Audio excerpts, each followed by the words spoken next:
Friends, comrades, we weren't expecting to do this, as you could imagine, but I didn't feel it was right that we should meet together and talk about peace and protest and activism without recognising the death of Nelson Mandela.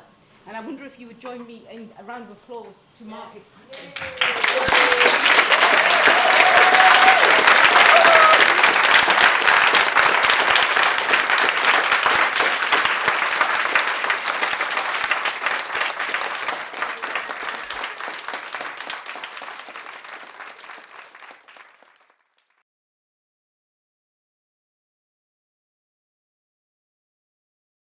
This section's called Context and Controversies, and partly because obviously we wanted to set the context for Greenham, partly to remind those of us whose memories are failing of what was actually happening at the time, whether you went or you didn't go, and also in recognition that there would be people here who didn't go because they might not even have been born.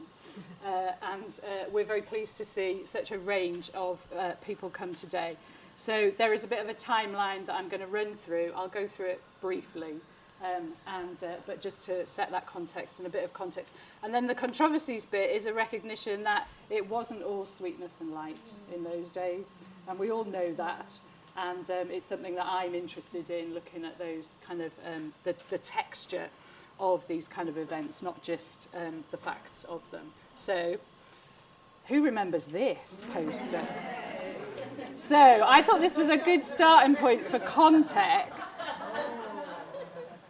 If you haven't seen it before, it was iconic at the time because it helped us to focus on the fact that at that time the United States and the British government had a very much closer relationship than they do now. And that was part of the whole context for cruise missiles, because they were American missiles that were going to be planted in our country, but the button was still in the hands of the Americans, and the British people were never asked. So in terms of context, I thought this kind of summarised it quite nicely in the political sense, and we all recognise those two, don't we? Okay, the other thing I thought it might be important to feature, particularly for maybe some of our younger members of the audience, was that communications were a bit different then. And they're so critical to any movement, whatever era it is, but that's what a camera looked like. A mobile camera. And that's what a mobile phone looked like. But of course, hardly anybody had one of those. They were very, very rare. So in '79, decisions about sighting cruise missiles, I talked about that. The anti-nuclear, anti-war movements were growing again, not just in this country, but internationally. And there were lots of concerns about nuclear issue, not just in relation to weapons, but also nuclear power generally. Obviously, not everyone shared that. Some people were very pro-nuclear, some people were very pro-nuclear weapons, but not everybody was. And the idea of sighting cruise missiles, which were very mobile and belonged to the Americans on our soil, was so the Americans had missiles and weapons nearer to USSR as it was then, and that was, we still had all that Cold War stuff going on. That was the point. They weren't our missiles, they were the Americans, but because we were in NATO, they were in theory ours, but they were in control of when they would be set off, if they were. And also there was a strong sense that created greater risk for the areas where they were going to be sited. So that's why there was such a focus at that time on where they were being placed. At the same time, the accident at 3 Mile Island, which was a nuclear power station in which people were killed and injured, was still very strongly in people's minds. So the idea that nuclear power was dangerous was very much in people's mind. And certainly one of the first demonstrations I ever went on in '78 was to go up to Torness Power Station. I went from Cardiff at the time. It was a very long journey, as you can imagine, and we had camps and tents and non-violent direct action and long debates into the night about whether cutting up a fence was violent or not. And some people just went and did it while other people were still arguing about it, and invaded the site for that. Of course, Torness was built, as they all were. And the other big issue was cost, because the 80s were a time of great economic issues for many, many people. And so the cost of everything, sound familiar? God, are we reliving the past? Okay, so questions of trust. This was the government leaflet, remember that? Protect and Survive. That was posted through everybody's letterbox, and that told us things, who can remember things that were in it? Sandbags, whitewash your windows, get under your dining room table. All this was going to save us. Take the doors off. Yeah. Stock up your supplies. You know, make sure you've got a few tins of peaches in the cupboard. So, or whatever.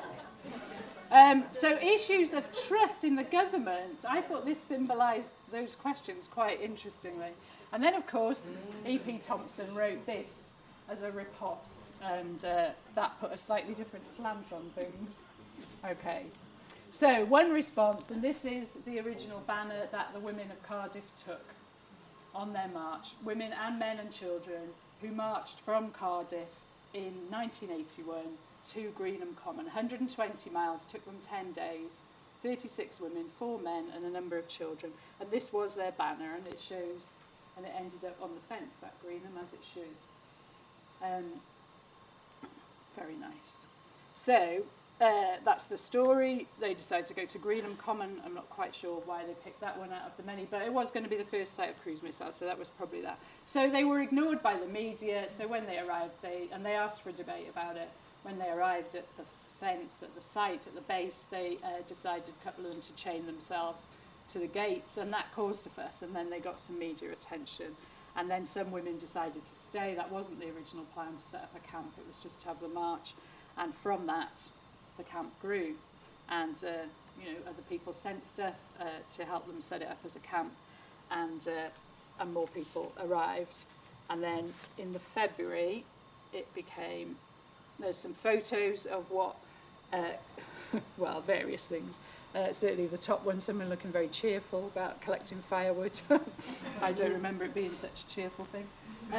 This, for people who don't remember, Benders. I spoke to someone in the press this week, and God knows what he's going to print, but anyway. And I'd said I'd slept in a Bender, and he was like, what? What are you talking about? And I suddenly realised, A, he was a good 20 years younger than me, and B, that word might have a different meaning for him. And thirdly, perhaps I ought to explain. So these were tents constructed out of what was available. So largely branches, and they would be placed in a circle and bent together and tied at the top, and then you could put plastic over them. And the reason for that was because the eviction started quite quickly, and so you just had to make do with what you had. And if stuff got chucked in the back of a bin wagon by the council, you could just start again. It was, losing expensive tents. But it became, and they were very cosy because they had lots of layers to them and stuff. And of course, women made them, so they were a delight to see. It's like home from home. So there was the march. Then camp becomes women only. You can all read this stuff. Various events. And in 1982 there were 2 big demonstrations. So does anyone remember going in 1982? Yes. Yeah. And then there was the 1983 one, which is our what we're commemorating really, but it's the whole story. And I have to own that Mary and I had a conversation the other day, and we can't actually remember whether we went to the 82 or the 83 because after a while some things get filed at the back, and it's hard to bring them forward again. But lots of actions and those massive demonstrations, but the whole range of things that people did. So that was a photograph of the women dancing on the silos, which was amazing. This was supposed to be a top security base with nuclear weapons, guarded by the strongest military force in the world, the United States of America.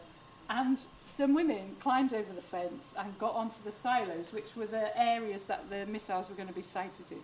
I mean, it was extraordinary when you think about it. We've also included lots of pictures of the fence, and you'll have seen our recreation outside because it just seems such an iconic thing. The fence obviously represented the separation between us and the base, and therefore between Britain and American law, but also between the military and the domestic, and between a masculine military world and a feminine peaceful world. I put those things in inverted commas, and we'll come back to that stuff. But there were all those representations. And so the fence became highly symbolic, not only as a barrier that could very easily be breached, as it turned out, but also a place for women to record how they felt about this and what it meant to them. And so many of you will have done this, put photographs on the fence, created things, made stuff. You know, children's clothes were very common, that kind of thing. And lots of people brought their own perspective through this work on the fence. 83, there was a huge, was anyone involved in that? That great, huge chain of people, yeah. Through the so-called Nuclear Valley, so 70,000 people forming a 14-mile chain. 24th of May, which was the International Day to End Violence Against Women. There were things all over the world. The Star Marches were also in 83. And this was all about a recognition that it wasn't just about who was at the camp. It was also, and whether you could stay there. Not everyone can go and live somewhere else. You know, some people were able to visit, other people stayed for long periods of time. Lots of people provided support in many other ways, and we wanted to recognise that and not privilege one form of support over another, because all of that was important. If you never went to Greenham, but you gave a bit of money, or you know, helped to buy another replacement tent, or sent some food, or sent a message of support, everything mattered. And it was demonstrating that huge web, that network of support that existed around the whole issue. So this is part of the march that took place. Then the first cruise missiles arrived on the 14th of November. Several more arrived. Then Reflect the Base, the big demonstration. So this is the 30th anniversary of that. Well, it will be on Wednesday, obviously. I know the difference between the 7th and 11th. And in that one, it was this symbolic idea. So the first one was about embracing the base in 82, which was about women encircling it. And all these things have symbolic meaning, and they were deliberately, carefully thought out actions that had meaning, that related to how people felt about what was going on. So holding mirrors up to the base, the press had a field day with this stuff, you'll remember that as well. But it was about saying, you know, you're not part of our world, and you can just look at yourself instead, because we don't want to look at you. Lots of the fence came down that time, and lots of women got into the camp, and I know there are some people here who were part of that, including those who got arrested. In December there was an occupation of the thing. I really like this photograph of the woman with the bolt cutters, because that whole thing about bolt cutters was part of the story. This is a list that's been found to talk about the different gates.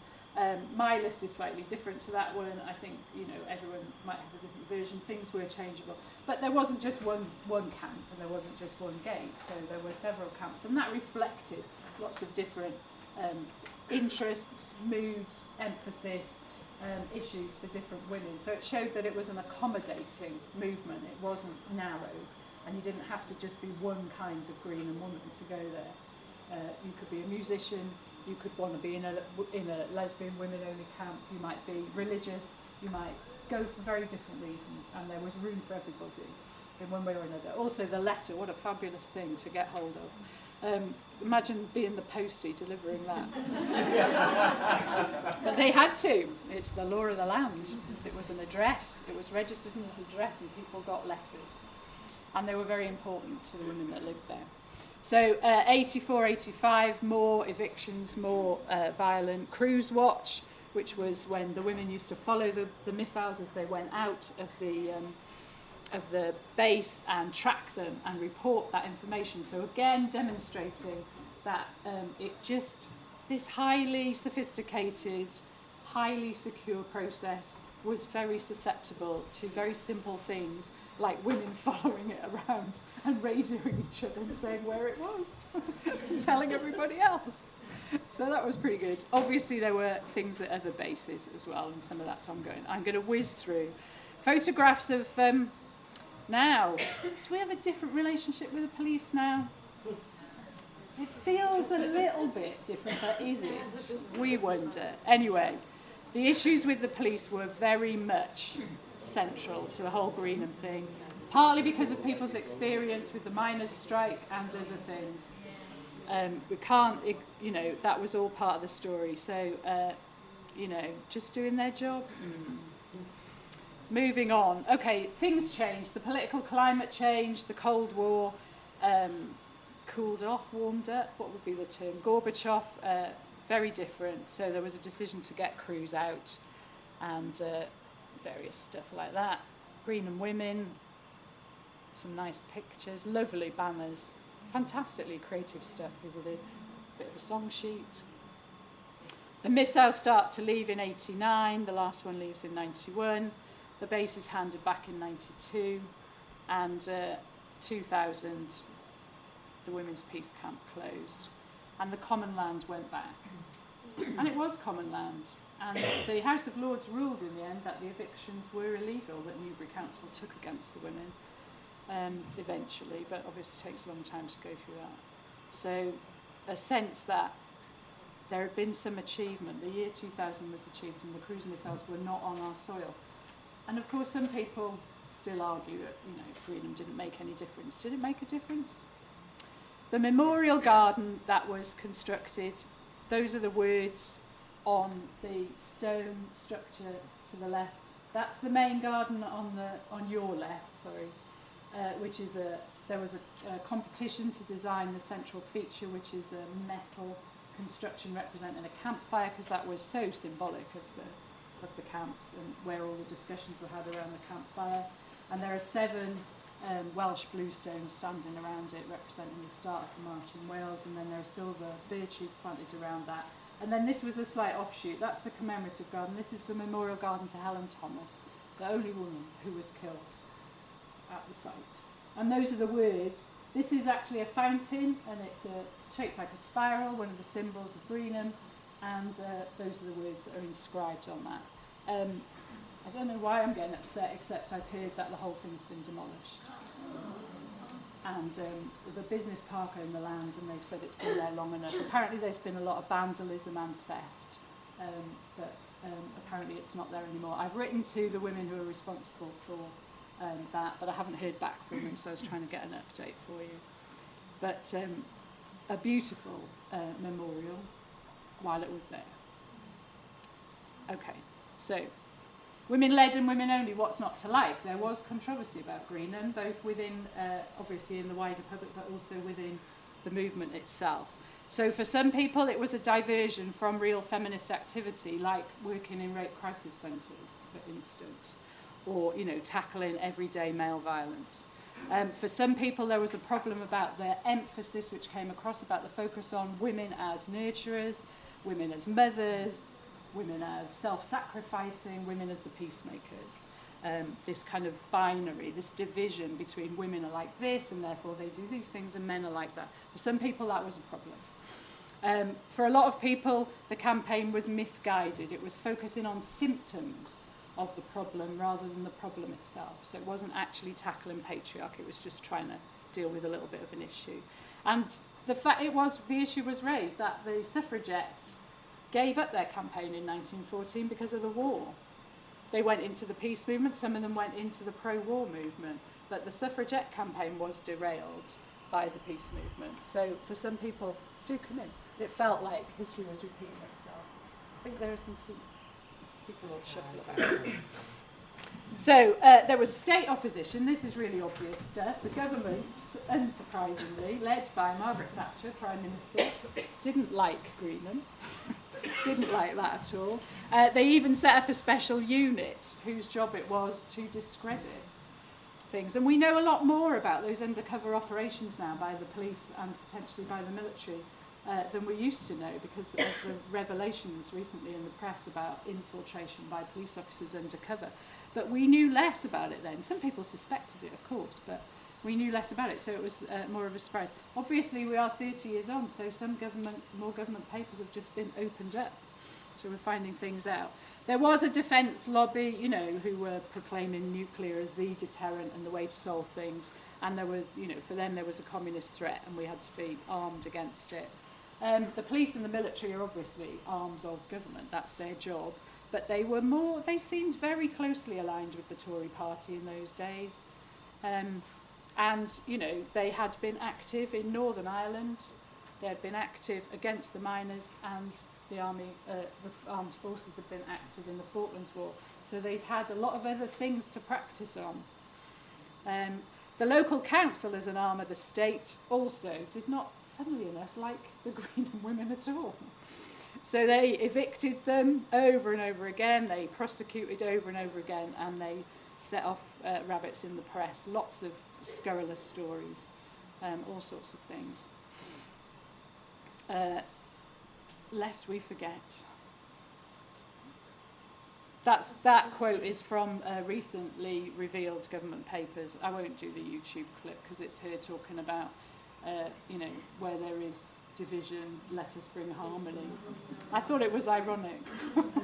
However, the media were also mixed. The media were mixed about Greenham, but there was a lot of opposition from the mainstream media, which I should probably point out was mainly newspapers and television and radio in those days. So there were these kind of different criticisms labelled at Greenham women, different things, attacking, you're not being proper mothers, you're not being proper women, you don't really count, and you just, you're just reds. And for context about the media, I dug this out, which is one of Jill Posner's great photographs, published in her book, Loudon Words, I think. Because this kind of advertising was universal. Women and women's body parts were used to advertise everything. And there was a huge, fantastic graffiti campaign against this. And it went off for a while, I think, the advertising industry. But it's all come back again. I recognise that I've been shouting at car adverts recently. So there was some other opposition as well from the institute, other than the institution. So some of the local residents set up their own group, and they used to go and shout at Greenham women. And some of them were much nastier than that, and they used to attack people. The little chef wouldn't serve Greenham women. They wouldn't let them go in and get washed in the toilets and stuff. Yes, there were little chefs there, and they've gone now as well, haven't they? I like a little chef, me.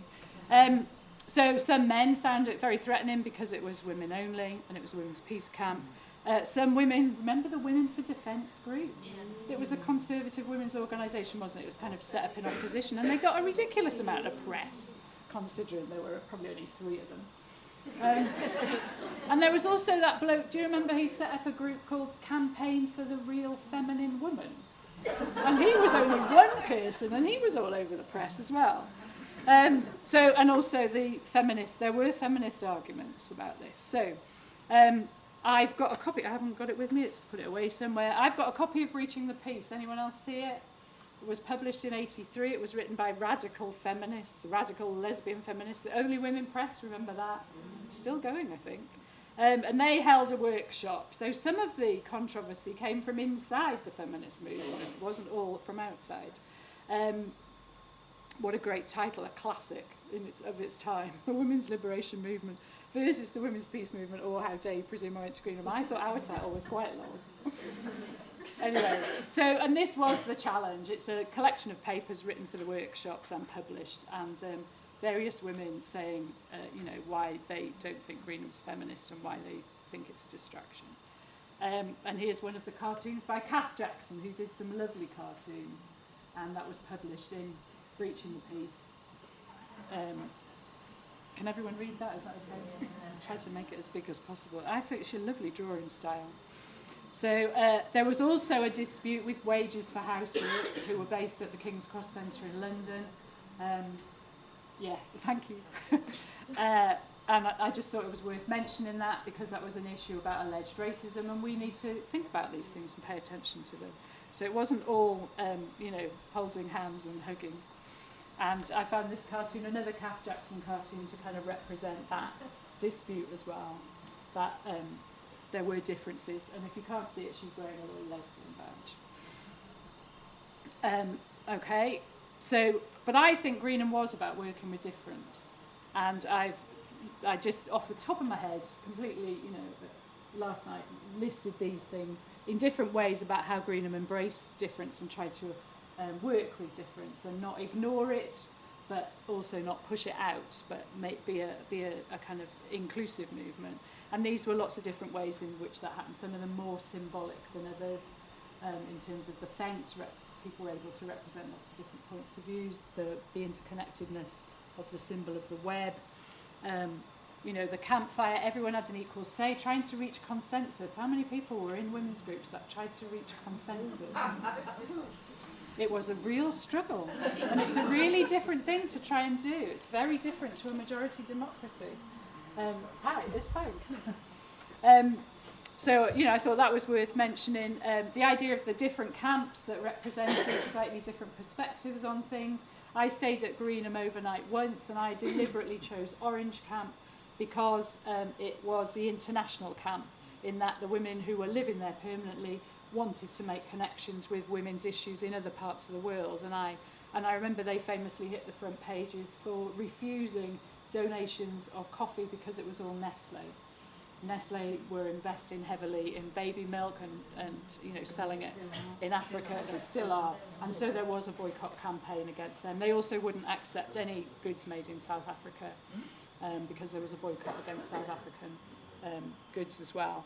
So that was the place that I chose to go. People will have made their own decisions. I'm not musical, for instance, so that wouldn't have been any good. Okay, the support groups all over the country representing many, many different views, and that slogan of Greenham women are everywhere, so that they couldn't just keep focusing the state and the media on, you know, the camps and the small numbers of women that were able to live there, but they had to accept that it was a much bigger problem for them than that. And the actions, each woman could do what she wanted to do. So if you didn't want to break the law, you didn't have to. Nobody was under any obligation. And that whole discussion about a feminist version of non-violent direct action and things that are now very commonplace, but, you know, just lying down in the road and going limp when they try and pick you up, and how difficult that makes it for them to move you. All that stuff was well practiced at Greenham. So what is the legacy? Was it about removing the cruise missiles? Because they went. I think we can claim that Greenham played a part in that. There is no doubt about it. The huge media fuss. And when you see the revealed now government papers, it's clearer. What we knew was true. It questioned the government, because some Greenham women were just constantly in court, not just for being arrested for crimes, but also for challenging the state. So some women went to the States and challenged the American government there. And other women challenged the British government over, you know, their corralling of common land. They had no business doing that. It was our land, not theirs. So that kind of stuff, and also challenges about the decision making, that they would do this to us in our country, whether you agree with nuclear weapons or not, without even asking us. So that kind of thing is part of the legacy. Are there still USAF bases in Britain? Yes. Yes, right. I wasn't sure about that, but, you know, that idea has been challenged, that another foreign power would have bases here. They still do. The common rights issue, common land rights, there was a big challenge for other movements of the left, peace movements and others, about sexism. This was the early 80s, remember? There was still an expectation that I would be making the tea rather than making a speech, because I'm a woman. That was commonplace. I experienced that, I'm sure lots of other people did. But this was a challenge to that. And it developed our confidence about challenging it if we went back into mixed movements. And the development of, you know, our own version of non-violent direct action. And also that issue about changing wider society's views. This was a time when lots of women were expected just to be mothers and wives and housekeepers. That was an expectation still in those days. And some of us will choose that, some would have done it, but it opened up possibilities. It showed that women could just organise on their own, for goodness sake, you know, make their own decisions and do all sorts of radical and interesting things. So, this is my finishing slide. Please do keep in time. I know I've gone way over time. And I thought it's Beeb and Kidron, and we're going to see her film later on after lunch, but I thought it was a nice quote to summarise that kind of feeling. Greenham was a place where a generation of women found a public voice. So some of the legacy is about what individuals took away, having been taken part in it in whatever way they did. a voice that was predicated on inclusion and difference, multiple perspectives, and not a single dominant view. And she made that she gave that in a recent interview.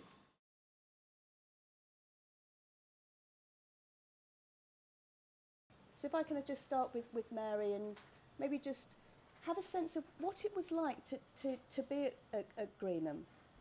Right, well, can I first say that I've got no more authority to talk about this than many other people in the room who were probably there for longer than I was.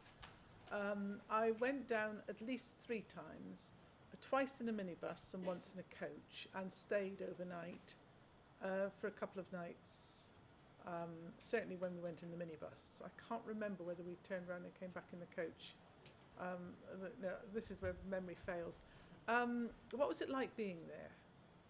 It's the only time I've had a spiritual experience, because I'm not a spiritual person at all. And I'm normally very gregarious, and I always want to be with other people, but I found myself always wanting to go off and be on my own and talk to the blooming common.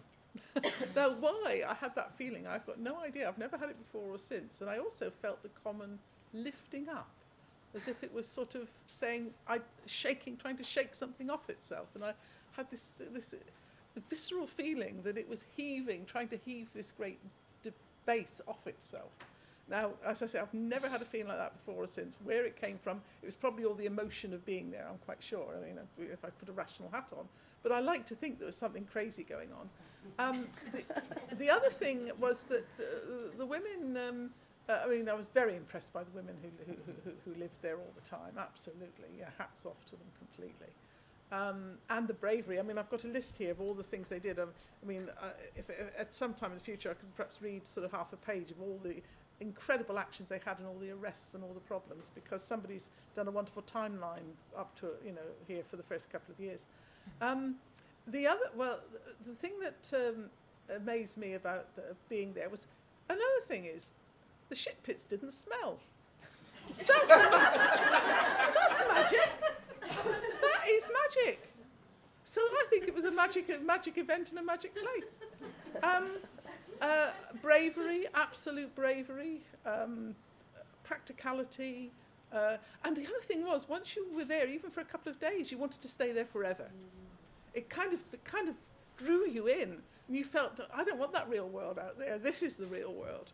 So that was my sense of it. I at some point in the conversation, I'd like to talk about a particular action we did. And a lot of the cutting, though, was done secretly at night. We'd go snip, snip, snip, snip, snip, snip, snip, all the time. Particularly if you were going to have a little action. I did another little action where I carried a coffin in. And that was through a little snip. And you went round and you went round where nobody's looking, in a lot of bushes and things, and you did a little snip. And then when dark came, in you went. And then you called the media, so we called ITN. Well, at least we called BBC and ITN, but ITN came. And my parents said, I knew it was you. I saw your bottom go through. Anyway, that was another action. But the point about this fence was that pulling down the fence, and we had all kinds of plans, including these hundreds of buckets and crates and things to climb up, and the bolt cutters. But in fact, after a while, people started to actually shake the darn thing. And the thing just lifted out, because the common is so hard. The fence was only in that much. So when 4.5 miles came down, it wasn't because we cut it down. It was because we got a rhythm going. Women got rhythm. And we just lifted the darn thing up, and the people behind the raised wire would go, there's miles and miles of this fence just... So there was no security in the base at all. I mean, anybody could have come and just given it a quick rock, and the dog could have done it on a chain and given it a quick rock and pulled it down. And so, but can I just talk about the action as well? I mean, the telephone tree was important, but we did a lot of training. We had affinity groups. Was anybody in an affinity group? Where you trained in non-violent direct action. You were organised in like little commandos. You had the people who were going to do the action, who were willing to get arrested. Then you had the observer. Then you had the legal person who took the responsibility of reporting back that you'd been taken. Because if you all went in and got arrested, who would know what happened to you? So you had people who held back to be observers, to be able to take the message and call the law and everything when you were arrested. So it wasn't sort of random. It wasn't just people doing what... I mean, you didn't have to do anything, but it wasn't just doing any old thing. The women were very, very well organised and very carefully organised. And I think, you know, to say, brilliantly so, brilliantly so. But just thinking about the being arrested and kind of going on trial. So was that you with a group of other women? So how did that unravel? It was the Halloween action, and people who were in the. I remember the organisation as being sort of people in waves. So the first wave, as Mary quite rightly says, were the people who were actually going to cut the fence, and then there was a second wave of supporters, and the third wave was observers and people who would phone the solicitors that we had on call as they would be needed. And somehow the word had got out, and the police did anticipate the action to some extent, because as certainly in the part, and this may have been slightly different in different areas, whether they had the personnel to cover all of the areas, I don't know, but the section that I was in, there was just a swarm of police. I mean, they just swooped in as soon as the cutting started. And I was describing it to my 13-year-old daughter a couple of days ago, because I hadn't gone into a lot of detail with her, although, there's been a photo of me with the big arm of the law on my shoulder on our notice board for many years, but she was saying, "You haven't really told me the detail of it." So I was telling her about standing there with bolt croppers and then suddenly having this huge arm. It was really very aggressive. And she said, "Well, didn't you say something to them? Didn't you talk to them?" And she sort of didn't have a sense of, clearly couldn't have a sense of how it was, quite a violent experience, and a very fearful experience, and it was just the big arm of the law. It was men coming, and very big, actually. I had a sense of all the police being really huge, and there was an incredibly funny incident in court in the new year following that action, which I could tell you possibly about. And just swooping women up and throwing them into the back of police vans. There was no delicacy in any way about it. There was no respectfulness or anything. People were just scooped up and thrown into the back of vans. And we sat there, the women from the northeast, because we'd gone down in a minibus ourselves, and some of you may have been there. And we sat in the back of the van and called out to some of the supporters outside, "Don't forget to phone, blah blah blah." It was very emotional. It's very stressful. The adrenaline was charging through everybody, and we were. I think it happened around 2:00 in the afternoon. I think that was the kick-off time. We were taken to Newbury Police Station. It couldn't cope with the numbers. It was packed to the gunnels. You could hardly move. Statements, in inverted commas, were being taken. I remember the police officer who was interviewing me was kind of squashed up against the wall, and he had his form on the wall, and he was writing like this and asking me questions, personal details, but then saying things like, "And do you go on demonstrations often?" "Oh, that'll be a yes." And again, my daughter had said to me, "Well, didn't you argue with him?" And I said that was just not possible. We were packed into a cell. We were, it was the typical thing. Your shoes and things were taken off you. Women were lying on the floor, squeezed up against it. It was absolutely packed to the gunnels in the cells. And I got out at 4:00 that morning, and we were let out in kind of dribs and drabs as people were interviewed and processed, I suppose. They decided, we could hear an argument outside of the cell at one point as to whether they should feed us or not. Should we? What could we feed them? And we got watery tomato soup and frozen Mother's Pride, I remember. At least it was vegetarian. Absolutely. And there were, interestingly, about, the police and the state, how far were the police sort of just completely acting on behalf of the government as opposed to the state. There were some police officers who clearly were more sympathetic than others, and you could tell that. And I mean, we kept ourselves motivated and the morale up through the night through sort of storytelling and songs and things. We had a wonderful one about cruise missiles, which you'll know the tune, which is, oh, you never go to heaven, no, you never go to heaven on a cruise missile. Goes a cruise missile, ain't got no style. But the best verse for me, and people were making these up off the top of their heads, was, oh, you never go to heaven. On a cruise missile. On a cruise missile. Oh, sorry, wrong one. Oh, you never go to heaven. Oh, you never go to heaven. Because there's no such place. There's no such place. It's a patriarchal concept. To put women in their place.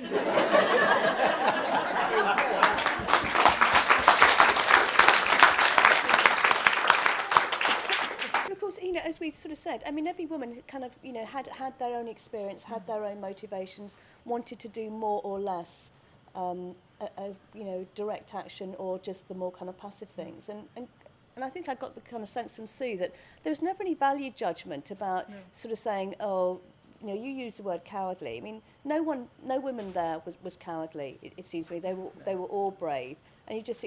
It's the extent to which you were willing to put yourself in the firing Because line. all the women round the corners doing all the braking were diverting police away from the main area, so they were thinning the police line, as it were. So it was all worthwhile. Yeah. I mean, another thing. You used kind of word that there was a kind of resignation. It's like, oh God, here they go again.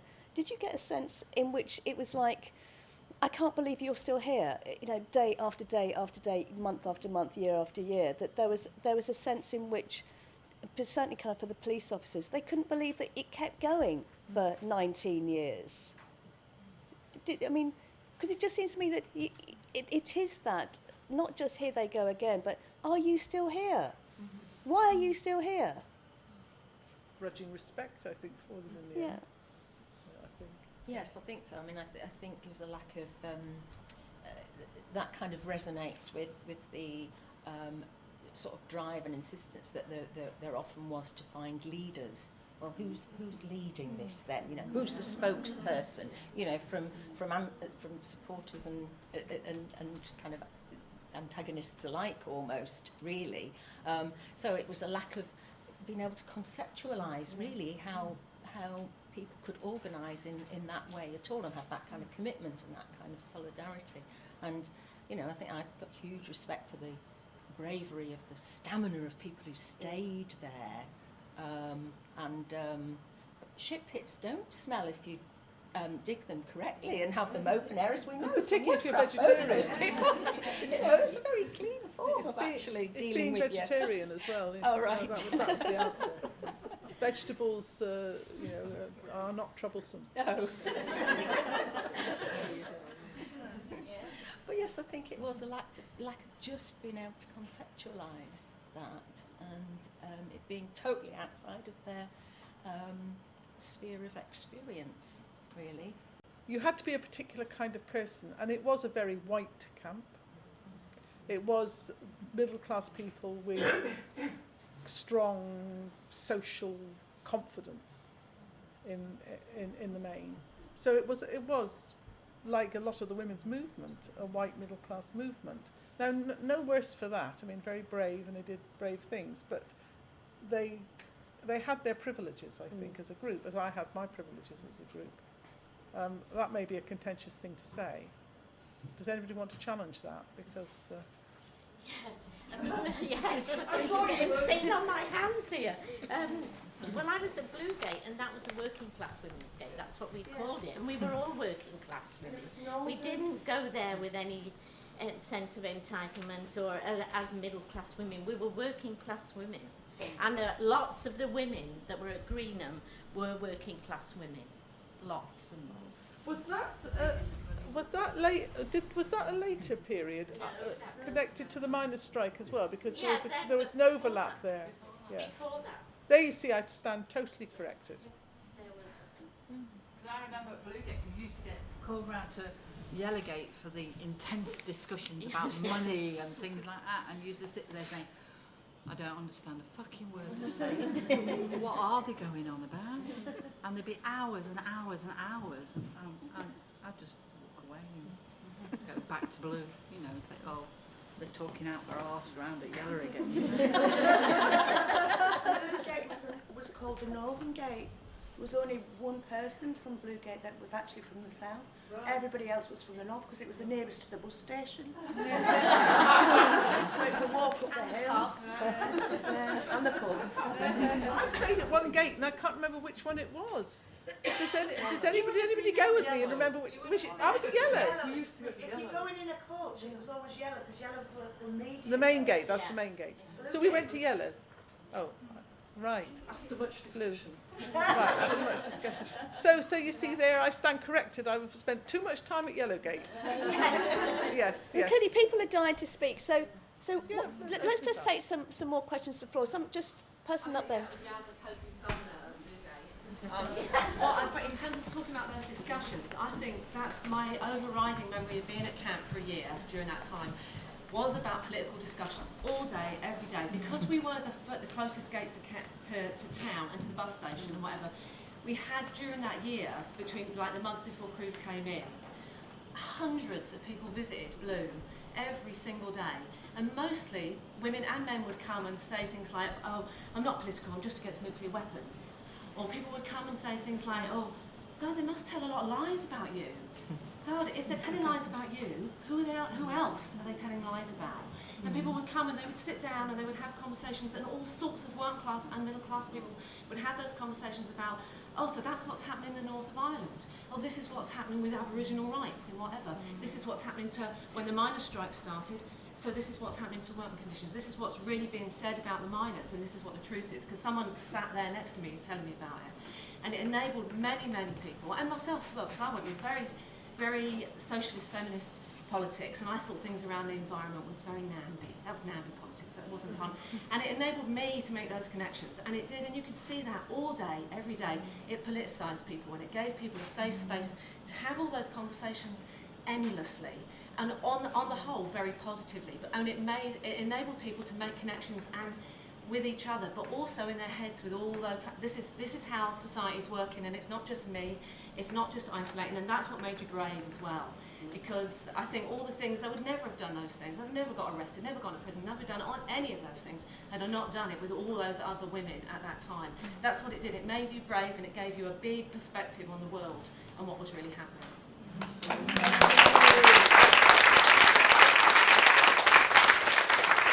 But can I just kind of close this session just by asking kind of Mary and Anne about the kind of the legacy of Greenham in your lives? What it meant? Huge. The other thing that I didn't mention I saw at Greenham was a goddess figure. I just came across it in the bushes, and there was a huge goddess figure with fruit at the base. Now, and that completely turned me on to ecofeminism. Not actually of the spiritualist type, because I come from a socialist feminist background, and therefore I filtered it through my very materialist analysis. And I've worked for the next 15 years on developing what I sometimes call ecofeminist materialism, sometimes call ecofeminist political economy, to bring in feminism. The first book I wrote was called Breaking the Boundaries Towards a Feminist Green Socialism. And I tried to, within my best thing, to join up the three movements. And I wrote another book later, Feminism and Ecology. So it had a huge benefit to me, and I hope I benefited the movement by trying to give it because it was being laughed off. The goddessy thing was, oh, they're all pagans, they're all dancing around things at midnight, it's that kind of thing. So I wanted to make this a concrete political movement, and to contribute to that. But something happened in my life that's very, very important out of that. In 1994, Japanese women set up a big lecture tour on peace, environment, women, peace and environment. And they could invite one woman from each European country. I think only 11 countries, not all of them. And they chose me from Britain, which is absolutely, I was totally. And the other people went to Maria Mies, Maria Rosa Della Costa, if anybody knows those names. She's Wages for Housework, Maria Rosa Della Costa. Anyway, Claudia von Weerhoff, if anybody knows her. And anyway, we all went, we did these, and we ended up in Hiroshima. And I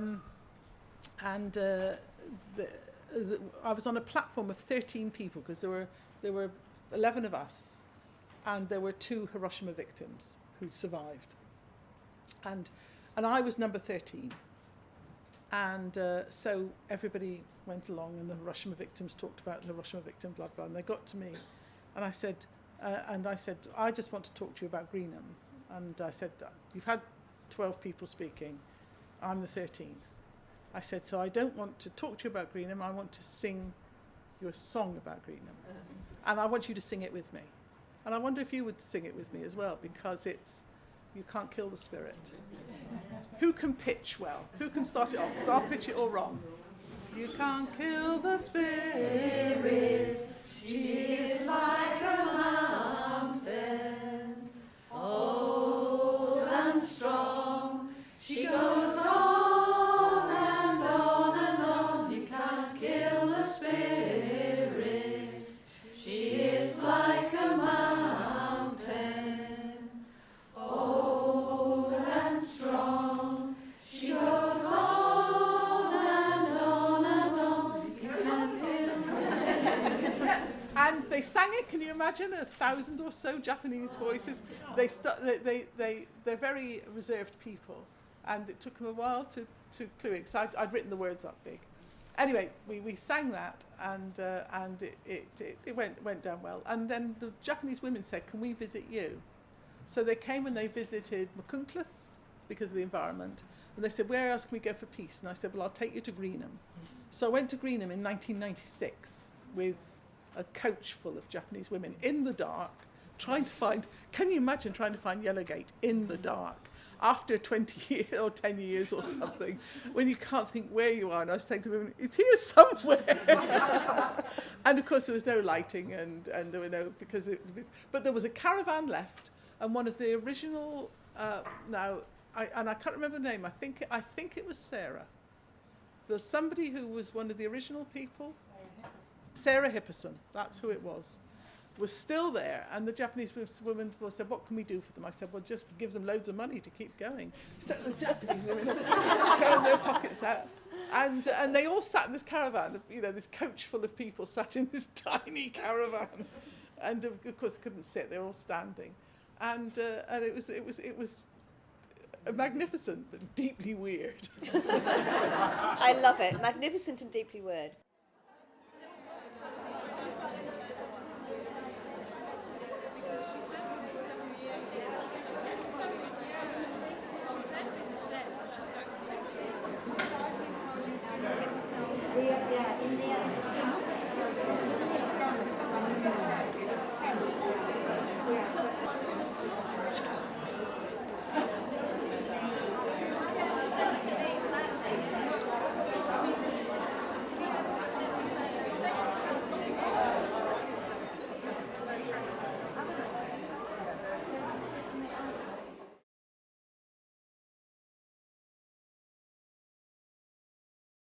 The first 3 songs, the guys are going to join in with us, and then we've got a selection of songs from the that we've taken from the gathering, and we hope that you'll remember. Some of you will have helped compose some of these songs. Certainly Annie Lockwood, when we were researching the songs, Annie Lockwood, who Jean will know and some others will know, she actually composed some of the songs, although we're not singing one of those today, but sadly she's not here with us.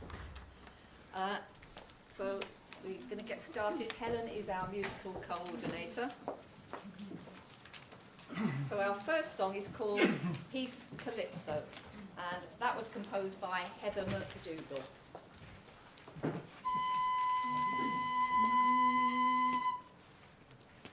We won't send our bairns to die. We know all wars are a great big lie. None of them are worth my family dying for. You won't get my vote, not for a war. No ifs, no ifs, no buts, no buts. Starting up a war is really nuts. We say, save them, save them. If you don't do it, you are evil men. Everybody knows that it's not right. Wars out there are not a fair fight. Freedom's not won by army ways. We end up with Guantanamo Bays. No ifs, no ifs, no buts, no buts. Starting up a war is really nuts. We say, save them, save them. If you don't do it, you are evil men. Arms deals make employment. Nice salary for enjoyment. Children's bodies lie cold and still. Their lives and heart attacks foot the bill. No ifs, no buts, no buts. Starting up a war is really nuts. We say, save them, save them. If you don't do it, you are evil men.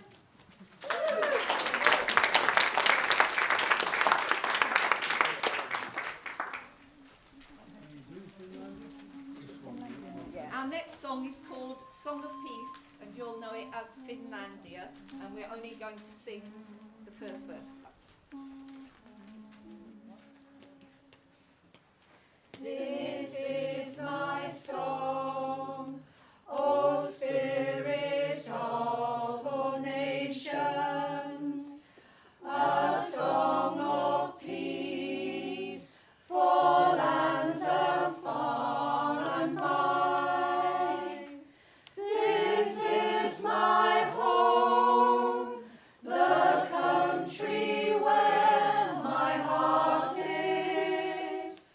Here are my hopes, my dreams, my holy shrine. But other hearts in other lands are beating with hopes and dreams as true and high as mine.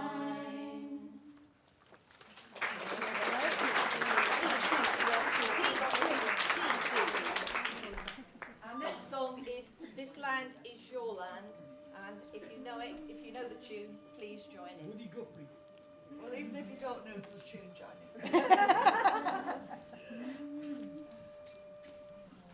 This land is your land, this land is my land, from County Durham to the Coquet Island, from the Kielder Forest to the North Sea waters. This land was made for you and me. When the sun comes shining and I was strolling, and the wheat fields waving, and the sea fret rolling, as the fog was lifting, a voice was chanting, this land was made for you and me. The land is your land, this land is my land, from County Durham to the Coquet Island, from the Kielder Forest to the North Sea waters. This land was made for you and me. As I was walking, I saw a sign there, and that sign said, no trespassing. But on the other side, it didn't say nothing. Now that side was made for you and me. In the squares of the city, in the shadows of the steeple, near the Dole office, I see my people, and some are grumbling, and some are wondering if this land's still made for you and me. The land is your land, this land is my land, from County Durham to the Coquet Island.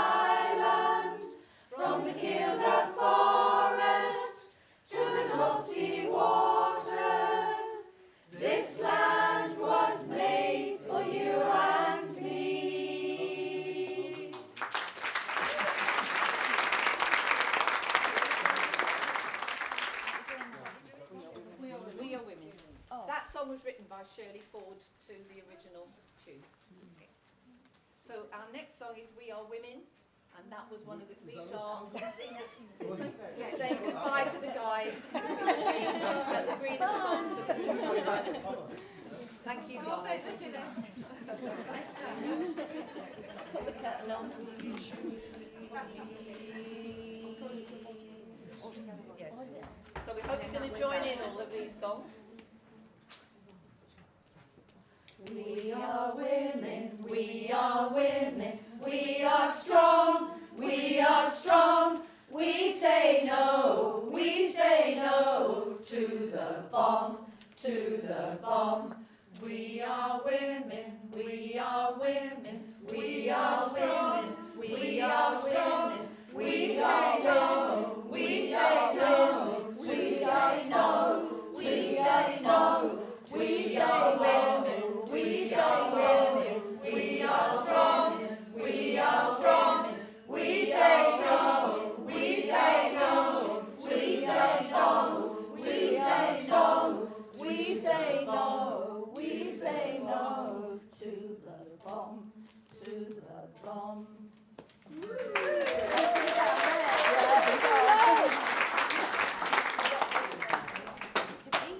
The next one is It's the Wrong Way to Get Protection, and it's a long way to Tipperary.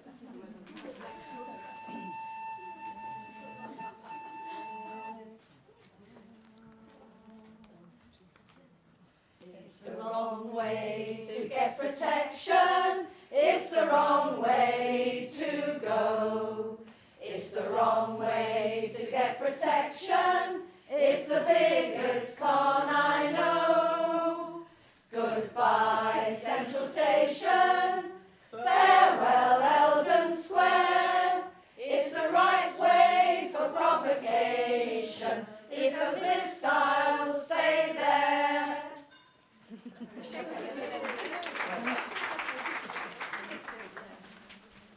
The next tune is We Three Kings of Orient Are.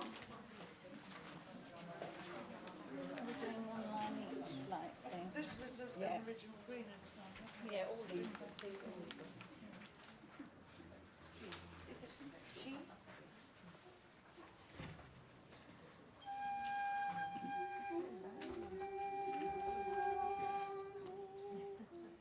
We three nuclear warmongers are bearing bombs, we're cruising afar.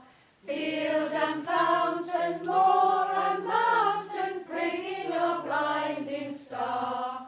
Oh, star of blunder, star of war, we won't take it anymore. Europe leading and succeeding, guide those missiles from our door. We don't want a nuclear war, but the arms race leads there for sure. We must stop them there, they drop them, there is no other cure. Oh, star of blunder, star of war, we won't take it anymore. Europe leading and succeeding, guide those missiles from our door.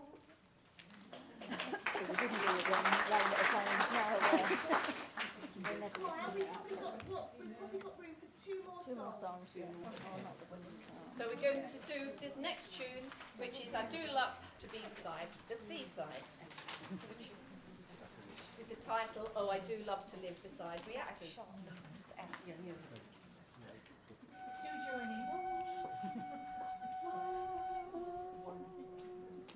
Oh, I do love to live beside reactors.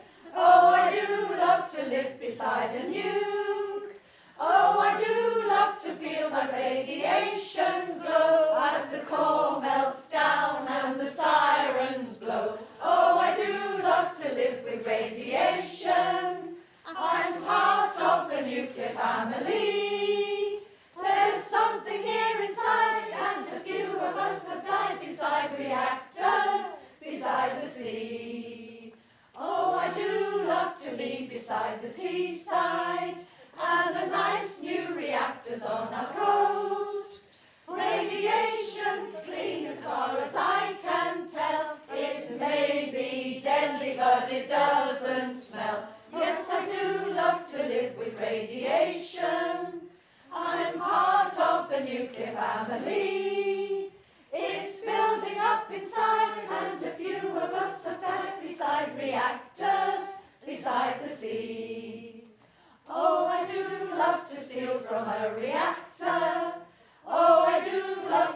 terrorise and scare.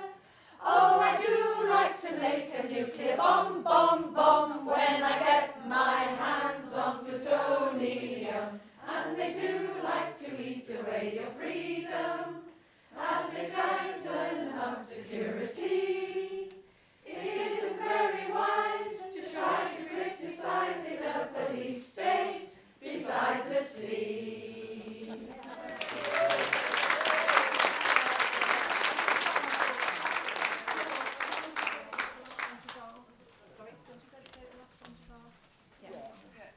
Right. Two people helped found our little political choir who both had cancer at the same time. And one was Val Duncan and the other one was Liz. And so Val Duncan actually wrote the words to this song, which is called The Women's Army.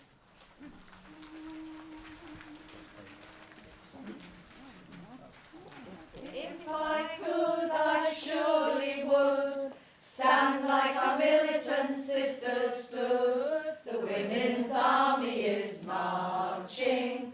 Oh, sisters, don't you weep. Oh, sisters, don't you weep, don't you mourn.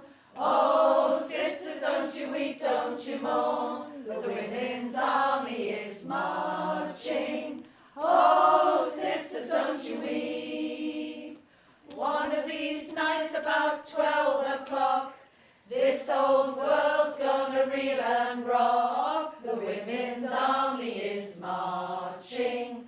Oh, sisters, don't you weep. Oh, sisters, don't you weep, don't you mourn. Oh, sisters, don't you weep, don't you mourn. The women's army is marching. Oh, sisters, don't you weep.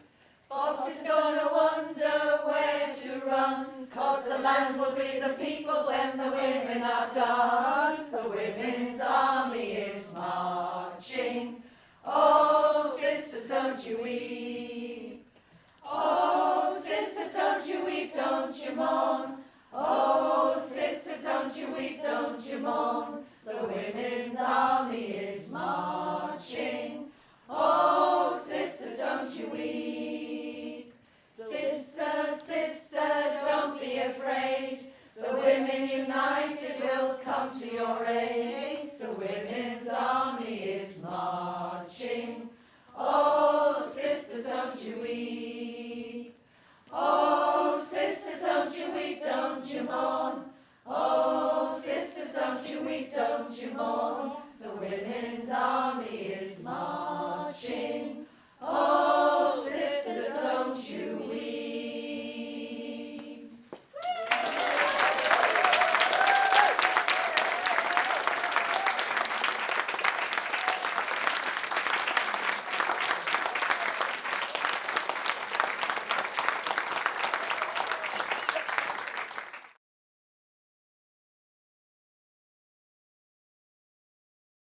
So how did the NEFG 12 happen in the first place? Well, the Northeast was becoming a little bit of a hotbed of feminism. There was the Newcastle Women's Collective, which has been around for a while. We used to meet on a Thursday in the Salsa Cafe in town, eat a ridiculous amount of nachos and organise women-only events specifically for International Women's Day and things like that, which was really brilliant. And then we started to do a little bit more work with the Newcastle Feminist Society group, and they were just a group of women who always came and said, yes, yes, we can do that. And that was awesome. And we went to see a film about, has everybody heard about Feminista? It's a mixed feminist organisation. And Feminista were putting on a boot camp every year, and we were saying, Jesus, it would be cool to go to the boot camp. And we realised it's always in bloody London. Their idea of going north is Birmingham. So we thought, we don't want to go to a boot camp that's in London for several reasons. So we decided, I think it was on International Women's Day when we had the gig at the Clooney. Ruthie thinks something else, but anyway, it's sort of like most things. And this was only like 2012, my friends.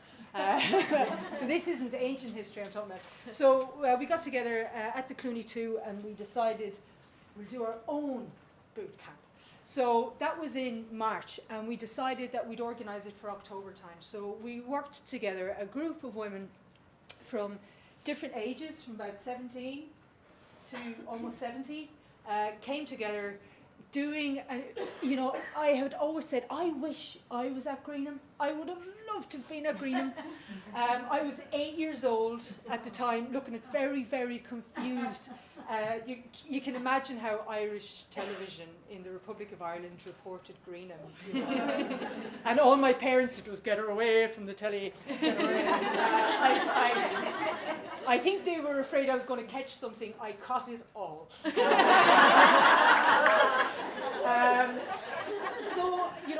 I have a feeling it's important for me that I've managed to meet so many women who've been at Greenham. And for me, I want my own Greenham, and NEFG has become that. And that, to me, I'm so lucky. It's so special.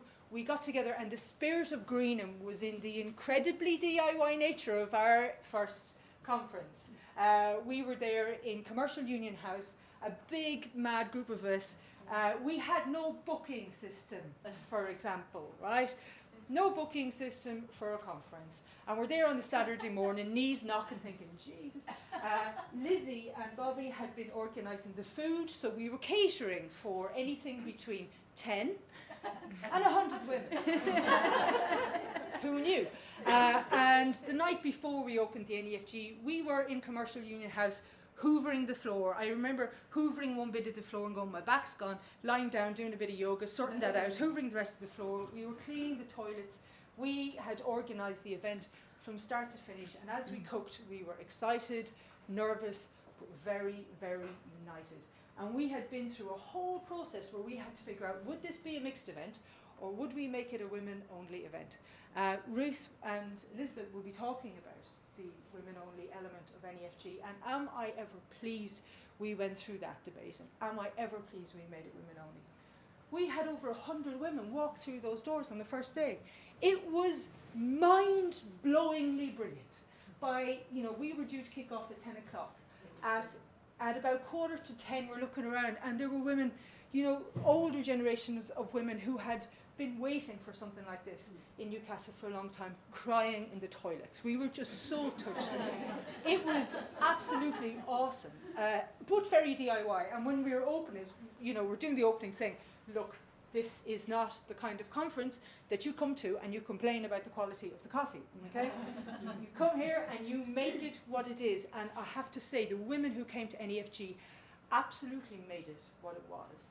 The DIY nature of it continued that night. We had a gig on the Saturday night, and between heartaches, broken ankles, and one thing or another, the only performers we had for our Saturday night gig were these awesome rapper dancers. These women dancers who do sword dancing and rapper dancing, they were brilliant. And that was it. So I'm comparing the evening, and I said, right, there's no mics in the room. Our stage was 2 doors, which I sprained my ankle off later. It was health and safety assessed, thanks to Jenny Remnant. But we had our first Open Mary, and that is an open mic feminist style. There are no mics in the room. So woman after woman got up that night. Lizzie started her stand-up career. Several women that I had no clue had been performers got up all night and blew us away. And it was like, right, this works. This is women-only space. It was so incredibly special. The feedback was powerful. It was really powerful. What it meant was powerful. So we immediately thought, NEFG 13 has to happen. So we continued to work together. And who here was at NEFG 13? Any people here? Yes. Good. NEFG 13, we decided to call it the Activist Garden, because we wanted a space for women to practice activism. Now, some people have had interesting views about what NEFG is. Who are we? We're a group of women from all types of backgrounds, okay? We are not specifically any type of feminism. There's lots of women with different and sometimes very conflicting belief systems in NEFG, do you know? But that's all right. That's absolutely okay. We're not here to get into the nitty-gritty of feminist debate. We have great feminist debate, but we're not falling out over this. Our work is too important and this region is too small. So what we do is we work together to support each other, to provide a space where we can practice activism. Of course we've had people come and say, you're only interested in middle-class issues. Oh, indeed. I am incredibly surprised when I hear people say, you are all just middle-class women. Well, thank you very much for stripping me of my history.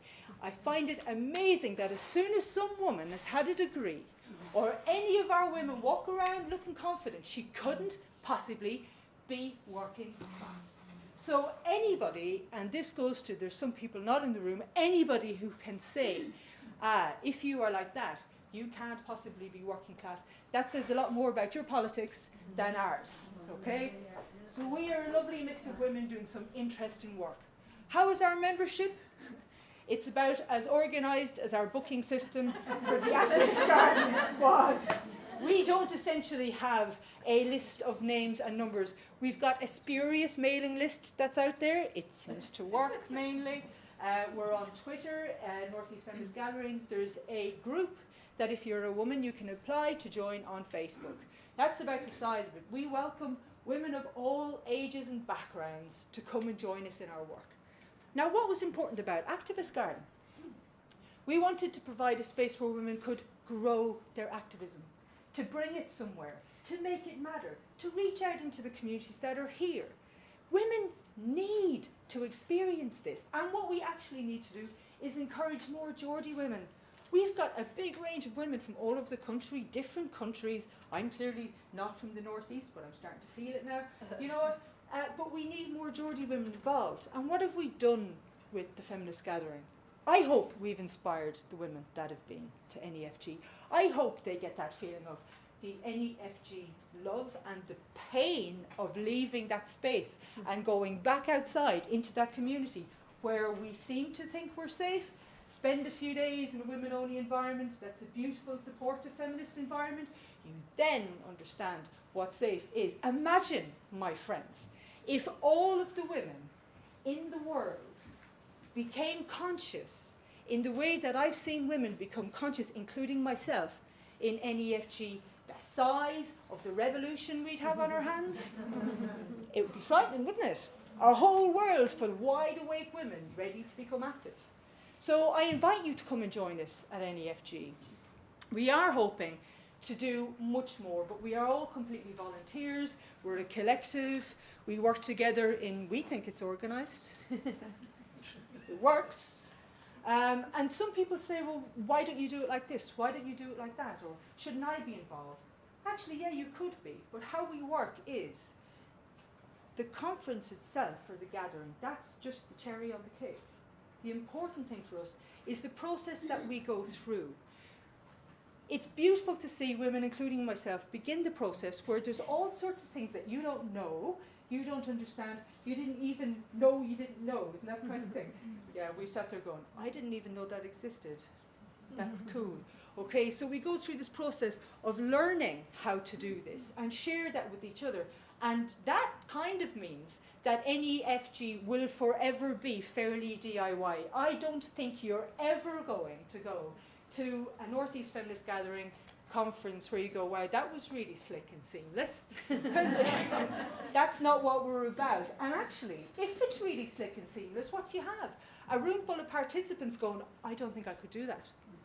What I love about the Open Mary and the gigs that we put on at the Clooney, I keep hearing women come up, and women come to me and say, I was in the audience, and the first time in my life I thought, I should be up there. Oh yes, you should. And the next time you're in a room with us, make sure you're up there. We need to keep it DIY. We need to keep it in that way so everybody feels, I could do that. And if you can't immediately do that, work with us, and we'll make sure that you can do that, because that's what it's for. Now, we've had tiny pots of money. I mean, I'm talking about the sorts of pots of money that the Tory party spend on biscuits for 2 meetings, okay? So what we've managed to do is put on 2 amazing gatherings that have facilitated over 100 women to change their lives. We've also organised the academic research that Elizabeth and Ruth will be talking about. This year, our crew have been absolutely devastated by the loss of one of our members. And one of the things that was incredibly important to lovely Alice was women's space. And not just women's space every now and again, accessible women's space that you can go to as an oasis in the patriarchal desert. So we're working to put on weekly women's spaces in the centre of Newcastle. We've also applied to the Vera Fund, And we hope we're going to get small pots of money to put on an additional North East Feminist gathering around March time, specifically looking at the exploitation of girls and women. It'll be a one-day event with an open Mary at the end, just so you can get up and strut your stuff and go from shy to sparkling in all of 15 minutes. So, I do invite you to find out. We've got a website. It's, you know, the website's fairly informative. I do invite you to check that out. Come and join us on Facebook if you're on Facebook. If you have a private life and don't use Facebook, feel free to email us. If you don't hear back from us immediately, please respect the fact that, you know, we are volunteers, and we will get back to you eventually. But I'm pleased to say, here in the North East, something rather special is happening. And there's a group of women who are collectively working together to turn anger into action. It's peaceful, it's powerful, it's working together, my friends, and it's working. Thank you very much for your time and attention.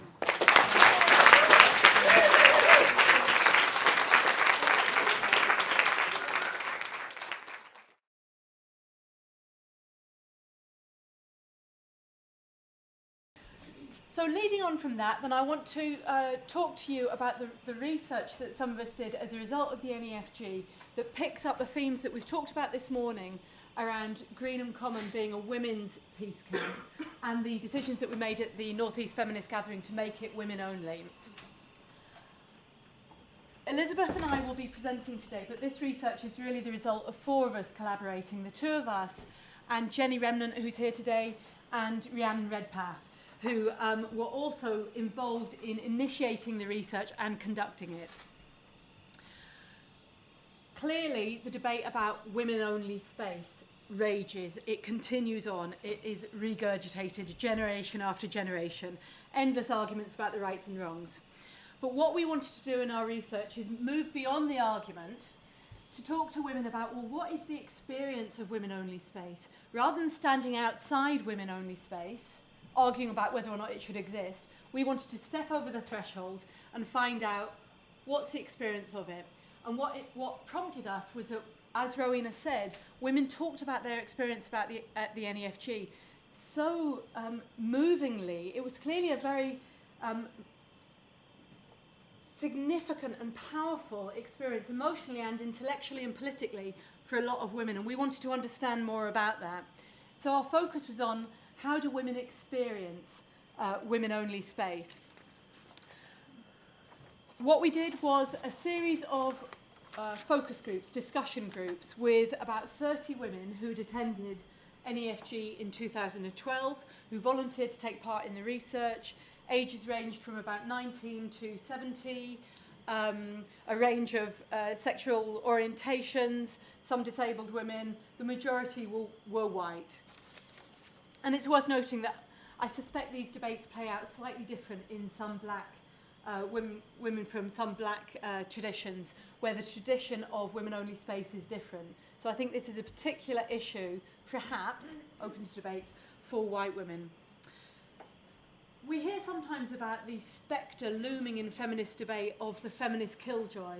That's not what we were hearing about when women came to our focus groups. They described the euphoric joy of being in feminist women-only space. And these are some of the sorts of things they said. They talked about it being a whole burst of energy, that there was this great big buzz, that it felt really warm and friendly, fresh, creative. There was a real feeling of this is something really special and amazing that's happening here. I go to a lot of academic conferences. That's not the kind of feedback you hear from academic conferences. There was really a feel that it was a different sort of experience for a lot of women. And a lot of these women were women who have been to Greenham, have been to numerous other feminist activities. So we wanted to understand more about what they meant by this, because one of the other things that they talked about a lot was that it was a safe space. We kept hearing this expression over and over again. It was a safe space. And we wanted to understand more about what they meant by that. Well, in hearing their accounts, they first of all described that it made them feel safe from.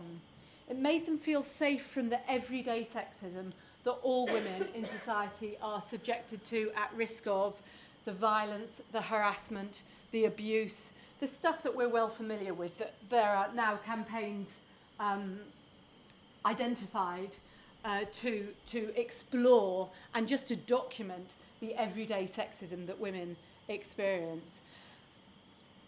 So, for example, some of the younger women talked about realising at the Saturday night Open Mary that Rowena talked about, that they didn't need to take their drink with them to the toilet.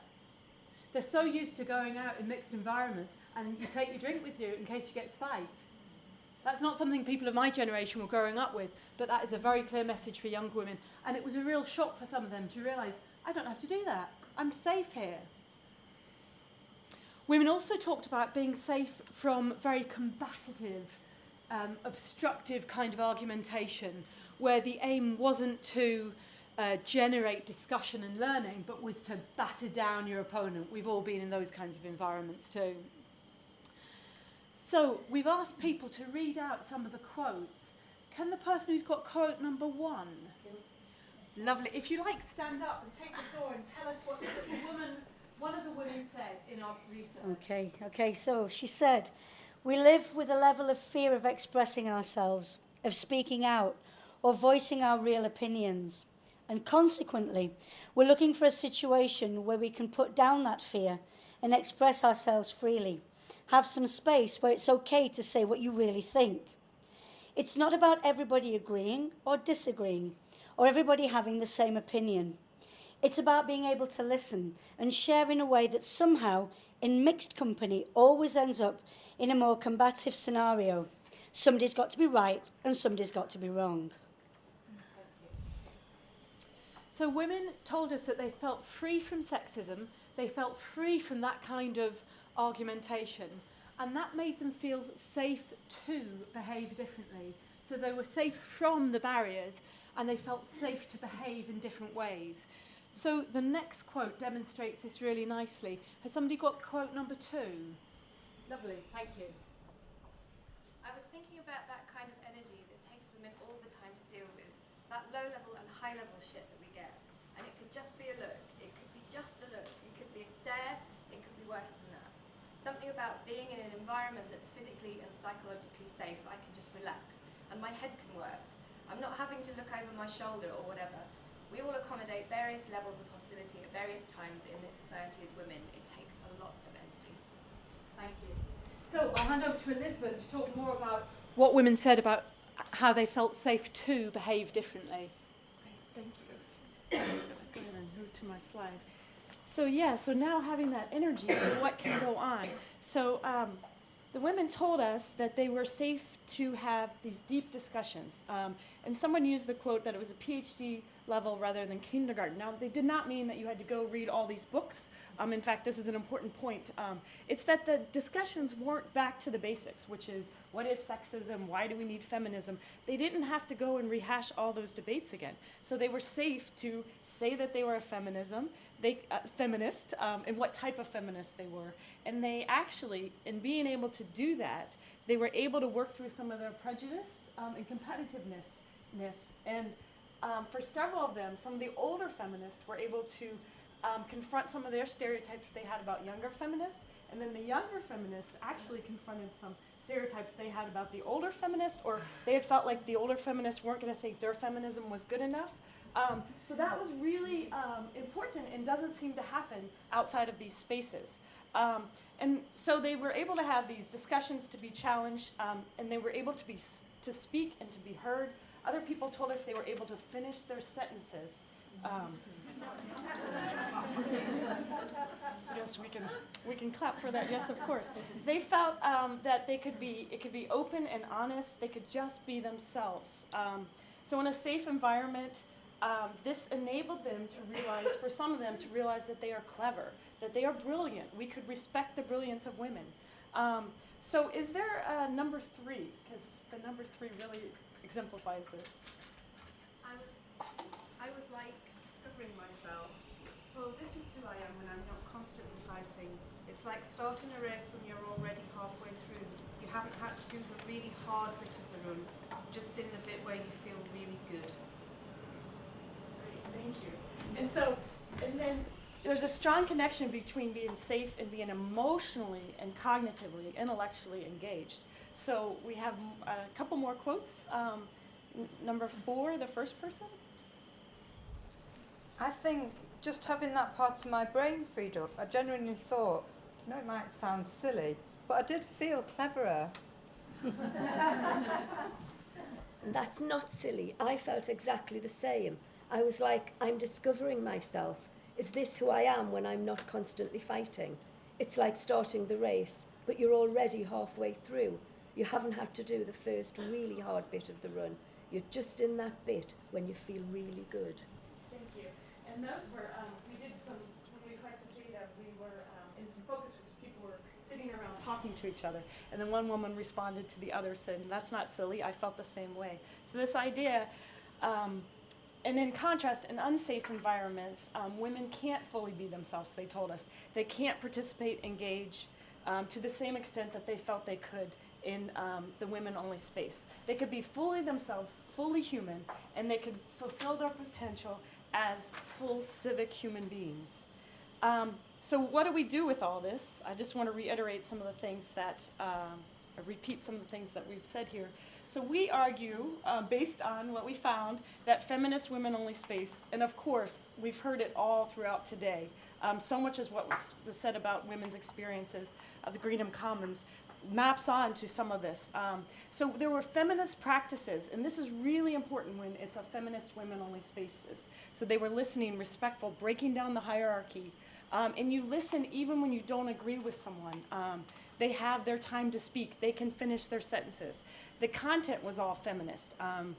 And that's why some of these deep discussions and these personal experiences could happen. And then the overall atmosphere, the tone, the vibe was euphoric. It was energizing and somewhat magical, right? And other people told us how peaceful they felt having been in that space. So we have a lot of powerful outcomes, which you've heard portions of them throughout our presentation here. So the feminist women-only space provided women safety from the everyday sexism, so they're safe from that. And it enabled them to be safe to fulfill their potential as civic human beings, to be full human beings, in sharp contrast to their everyday experiences living in a patriarchy. And we're going to end with a quote from Nelson Mandela, who also recognized the importance and power of safety for women. So we're in good company. So he said, women and girls need safe environments to learn and to work. At the moment, discrimination and violence exacerbate their lack of access to the very tools that they need to make their rights a reality. If girls do not have a safe and non-discriminatory environment to pursue education or gain employment, the consequences reverberate throughout their lives, denying them the choice and freedom we take for granted. Thank you.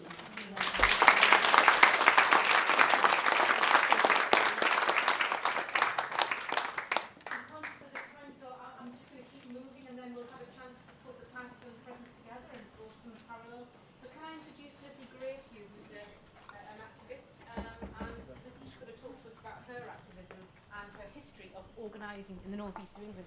Yeah, I think I was about 4 or 5 when I first heard the word feminist, and the first definition I had of it was the old rhetoric you get of hairy legs, dungarees and shouting a lot. And if I'm honest, I quite like the idea of that. You know, I think from being that age, I no longer wanted to be a dinosaur, I wanted to be a feminist. But I think growing up... I can't believe I just admitted that. But I think during the 90s and early 90s, there was very much the rhetoric that, you know, we're living in a post-feminist society. We have, you know, we've got some women in parliament, we've got some women in boardrooms, you know, it doesn't matter if the rest of you are screwed, but, you know, baby steps, it's all coming along. And I thought, you know what, I don't think this is good enough. And then growing up with that, there was always the everyday sexism, as was mentioned by Ruth and Elizabeth. You know, you wouldn't even acknowledge it as sexism, you just acknowledge it as something that would happen, you know. Being honked at while you're walking down the street in your school uniform, being told to get back in the kitchen by male peers at school. And I think when I first became politicised during the student movement, and even then sitting in meetings, even meetings discussing women in activism, and being shouted down, talked over the top of about how to engage more women in the movement. Halfway through you just switch off and think, what if you're talking over the top of us, why engage us? You clearly just want us here to tick the box, you know, saying you're inclusive of women. It was around that time in early 2011 when I first heard about the Slutwalk movement, which began over in Canada. And I remember it because I was reading it in The Guardian. I saw the link to the article after one of why the referendum on A of E failed. But when I read the article, it was so eye-opening. The Slutwalk movement began in 2011 in Toronto when a police officer went into a university to give a talk on personal safety. And his advice to the women present were, if you don't want to get raped, don't dress like a slut. And if you think in the 21st century that is the safety advice being given to young women rather than, you know, the more simplistic approach of not telling young men, you know, just respect boundaries, you know, consent's there for a reason. And I found there was already a few groups on Facebook, you know, a few cities had set up. And I was thinking, you know, someone really needs to set up a Newcastle branch of this. Someone really needs to set one up. I give it an hour, I give it 2 hours. I went back to it the next day and no words. So I thought, well, it needs doing, so it's going to get done. I got in touch with them internationally and got that all sorted out. And the first march happened in June 2011. I was 16 at the time, and it was an issue quite close to my heart. I was sexually assaulted when I was 14, and it had, as you can imagine, a great impact on me. Ended up dropping out of school. I cut myself off from a lot of people, and I think through organising that march, I felt that I'd gotten to the point where I felt like I'd won. I was in control of what had happened to me, and I never wanted it to happen to another woman. And with it being the endemic of 1 in 4 women that it is, I just thought something really, really needs to change here. We've now had 3 marches. This year's being held in July with a comedy event called Stand Up to Sexism on the evening. I got the idea of it through the Open Mary at the NEFG because I thought there is so many women out there with so much talent and they aren't given the space to engage it. And with the Slutwalk being a mixed movement, there was a slight attack of, oh, why don't you have any men on the stage? You know, men are funny too. Not all men are sexist. And you just think you can go to any comedy club in Newcastle and the bill will be full of men, and there's never a, what about the women, without being met with, get back in the kitchen. So after that was all done, we raised a fantastic amount of money for Rape Crisis and for the North East Feminist Gathering. And it's something that I really want to pursue and continue. I do feel with the Slutwalk movement itself though, it has spread globally in the past few years since it began. We have movements as far as Israel, I forget, sorry? Russia. Yeah, I'm not actually sure if we have anything in Russia, but there is the Femin movement, which is taken up across Europe, which there's a bit of debate over it. Yeah. But Hong Kong, that was it. And most recently in South Africa. So it's spread as a global movement. There's always been debate over the name. Why call it Slutwalk? It was originally a play on the comment that the police officer has made, but if you think there's always the whole Madonna paradigm with women, you know, if you sleep around then you're a slut, you know, you're a bad woman, but if you don't sleep with anyone then you're a bad woman for being frigid and the rest of it. But with men, you know, they can get away with anything. They're in fact praised for sleeping around, and you think, why the double standard? But I think the Slutwalk movement is something that's going to continue in Newcastle. We're hoping to get a big revival going for the rest of the country for next year, so fingers crossed, and I hope everything keeps ticking over the way it is.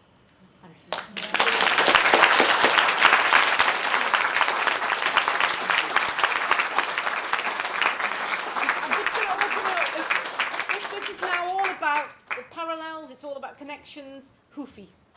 I just wanted to add about the name of the Slutwalk because when I was first invited to one in London, I didn't actually look at what it was because I was like, oof, not go in there. But then, like, I actually read about it, and it seemed to be like, well, some people want to reclaim the word slut, some people like want it to die and stay buried. But I think it gets confused that it's not the main part of the movement. The movement is about victim blaming and about the double standards that you get between men and women. But I think it's actually really powerful that it's called the slut walk, because there's like, feminists do a lot of action and it is completely ignored in the media, and the slut walk couldn't be ignored, and so it raised the debate and more people are conscious of the double standards. So yeah, I think it's a good point. Can I take any comments from the floor? Where are the connections? I can see a DIY connection. I can see a women only. Sorry, yes, all here. I wondered if I could just mention this One Against Weapons project. My name's Julie. This is an event that's arranged for next August, 16th of August. An idea started by two women in the southwest, asking people to knit metre lengths of pink scarf. My work in progress is here, and to sew it with the idea of sewing it together to provide a long piece scarf to go between the atomic weapons establishment sites at Aldermaston and at Burfield. So really, some leaflets outside. So just if people are willing to do some knitting or take leaflets for friends who are knitters, want to get involved on the day, that's great. Thank you. Comments, anyone? Questions? Thank you.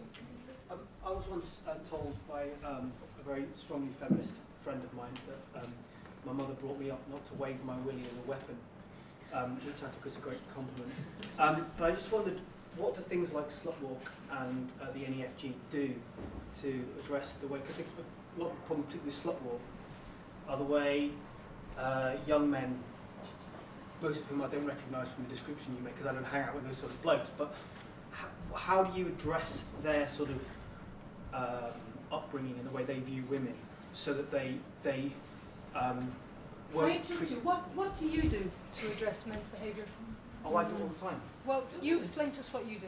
Fine. Well, as a rep, I'm a trade union rep. No, this is a specific question. No, I why wasn't, is it our... Sorry. hang on, I didn't ask you. I'm just saying I do things in my workplace that to do with what I do, but I was just asking because I don't understand Slutwalk. Haven't taken part of it, and I to be honest, hadn't heard of it until I got here today. So I was just wondering, in what way do you sort of fight back and sort of make young men who don't necessarily see feminism, don't necessarily see they're doing anything wrong, how are you able to make them reconsider that what they're doing is misguided and is perhaps, you know... I can't make young men do anything. No, whose job is it to do that? It's not precisely, that's kind of my point. Yeah, it's yours. Yeah, you. Okay, fine, so I'm doing it on my own, but you locked over anything. No, you're doing it... The point of... I was asking a question, I'm sorry. The point I think that, if you just hush up for a minute, the point I think that is being made to you is that feminists get sick of being asked to educate men all the time. Yes.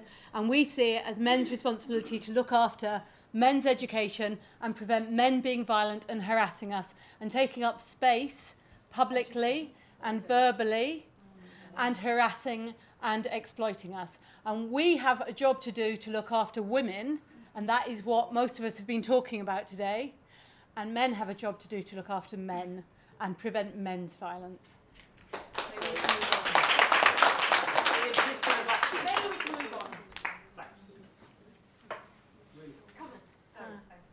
Well, I think you just want to know more about Slutwalk, which I do too, what Slutwalk's doing. But I wondered if there's any connection with, say, Pussy Riot and some of the feminism that's going on in Russia at the moment, too. Yeah, I think we're being very supportive of the campaign to have them freed. But, sorry, I think with Slutwalk, the main priority of it was really to raise the consciousness of women who have been victims of sexual assault themselves, because in a lot of cases the blame is put on the victim either for having drank too much, for having worn a short skirt, anything like that. Thanks. Sorry. I think it's you get a lot of I suppose men's men's rights activists who come out against all the ridiculous numbers of false allegations that are made against men for rape. And while I admit that does happen, if you look at the overall statistics of rape, the amount of reports are 14% of all cases, and I think only 3% of those 14 result in a prosecution, the sentence never really meeting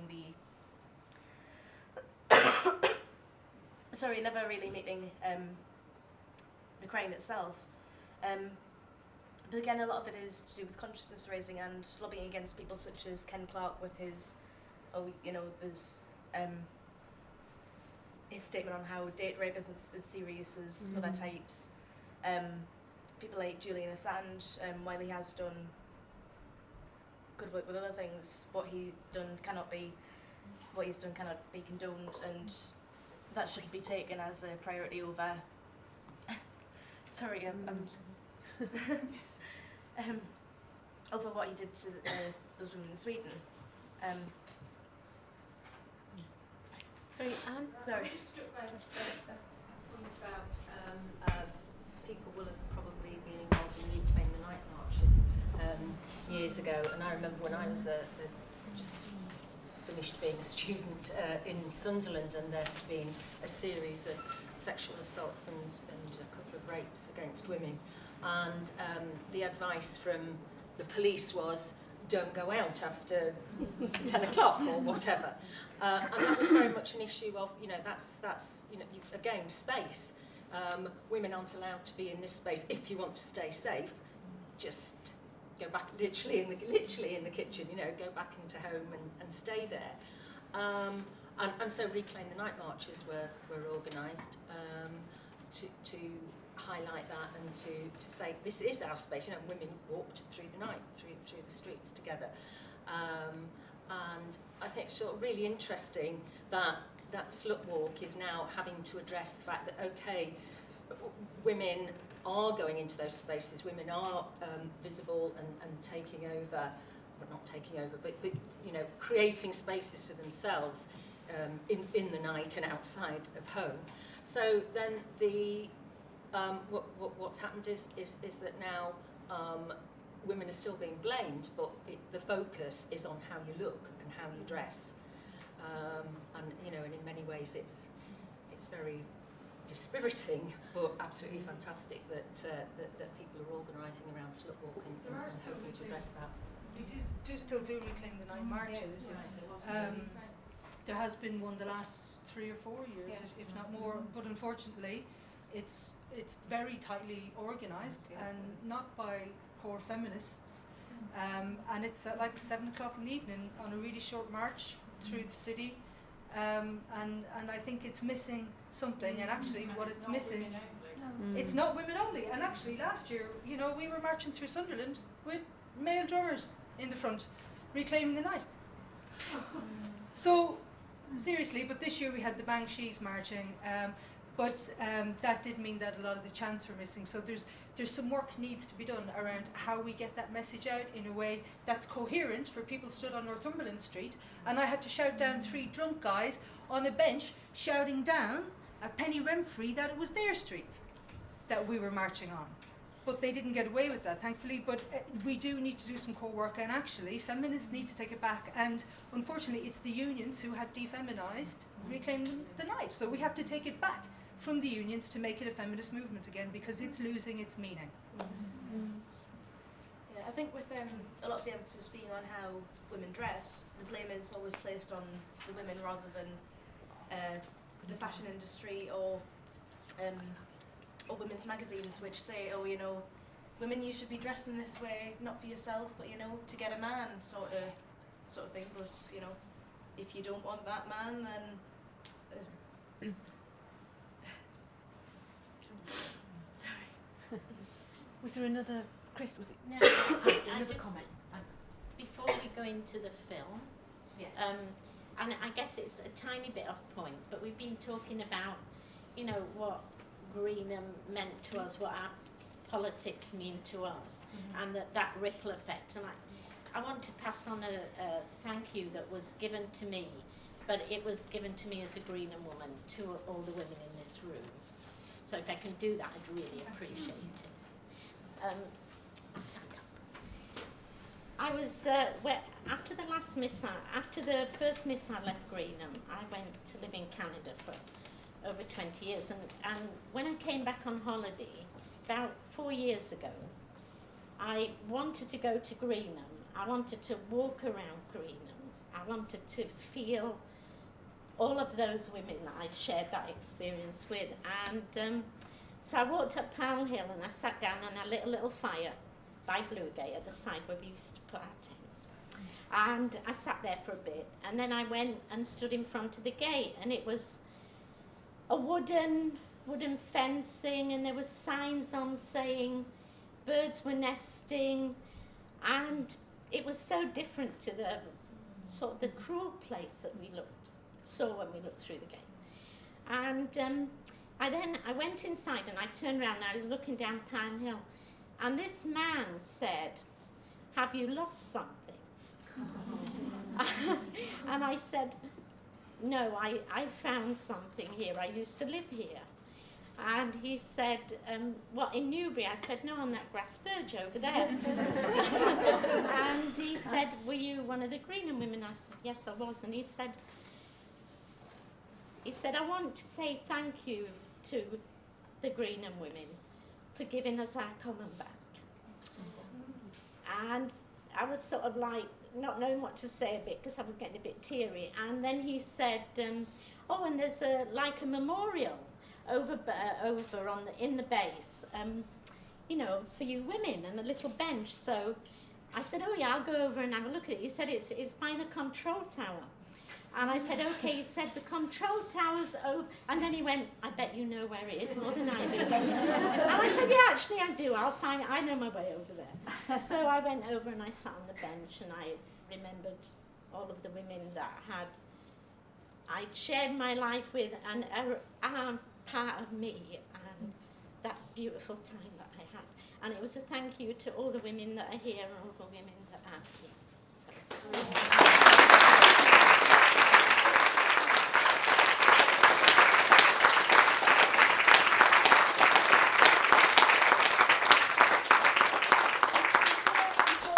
Very important job of pulling the raffle tickets out of the back and the film. Is there anybody else here who feels, as Chris has done, that they want to say one very, I don't know if anyone can top the poignancy of that, but has anybody got anything else they really feel that they haven't had a chance to say today? Sorry, Liz. So I just wanted to say my eldest son rang last night, and he's at University of London, and he was telling me about the occupation of Senate House at the moment in London. And as I was hearing people talk about being arrested and other people's stories, I was just thinking of the parallels of student protests at the moment in London, and the police are being very violent to the students, and there's really no reason for that. Well, I mean, there never is any reason for it, is there? But it's just kind of that sort of mindlessness of it. And then I was also thinking with Hoofy at the top there, who don't mind me kind of pointing out. Was part of the occupation of the students of Newcastle University 2 years ago, actually women were young women were a key part of that occupation, and the whole nature of the kind of dialogue that went on, and the sort of way that they organised was, I think, I don't know if you'd agree, was a lot to do with young women there. I mean, obviously, the young men as well. So for me, it was those kind of echoes from Greenham to the protest now. To the kind of the very current things for young people today, and the inspirationalness of yourself and other young people at the moment. So thank you. Penny, and then Barbara. Thank you, Barbara. Penny first. I think something that was a sharp focus at being at camp was that it gave you a very typical picture of what the economics of the day were about. On one side of the fence, you had billions and billions and billions of pounds being spent on weapons which could destroy the planet and everybody on it. And on the other side, you had thousands of people who basically had come because they were interested in supporting the quality of their lives, our children's lives, and of the planet. And here we are back again in a time where we have lived through a financial crisis which is decimating the planet, is destroying people's working conditions, our health service, our welfare, that we are spending all our time trying to save women's refugees here, to stop violence here, we're still paying for underpinning the taxes that are, you know, that our taxes go to the military machine that we export over the planet. We're still paying for those. We're still waging war in places secretly. But all the things which actually are about the quality of people's lives and about living sustainably on the planet are the things which are being cut back. I think we can go on scraping away, trying to save this little bit here, and while we're shoring up this bit, something else is being taken away from us behind here. I think this is a call for us to make money and economics and the financial systems and structures of our country a feminist issue.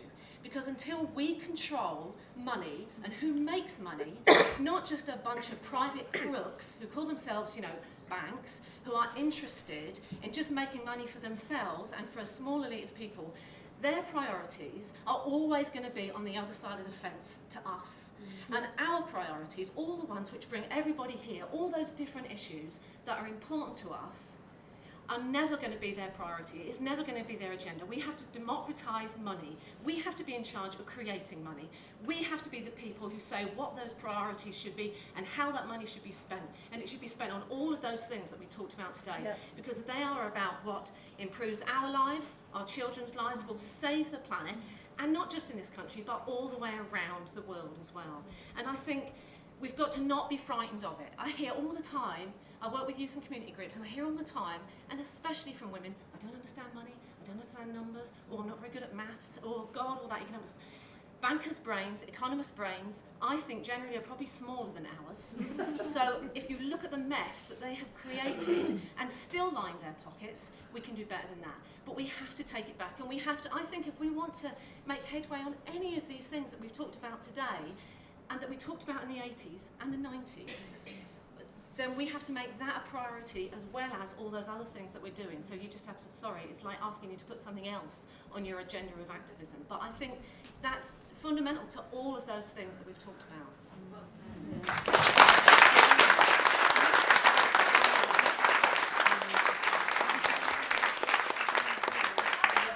Just a very, very small thing, and I'm going out on a bit of a limb here, so I hope you bear with me.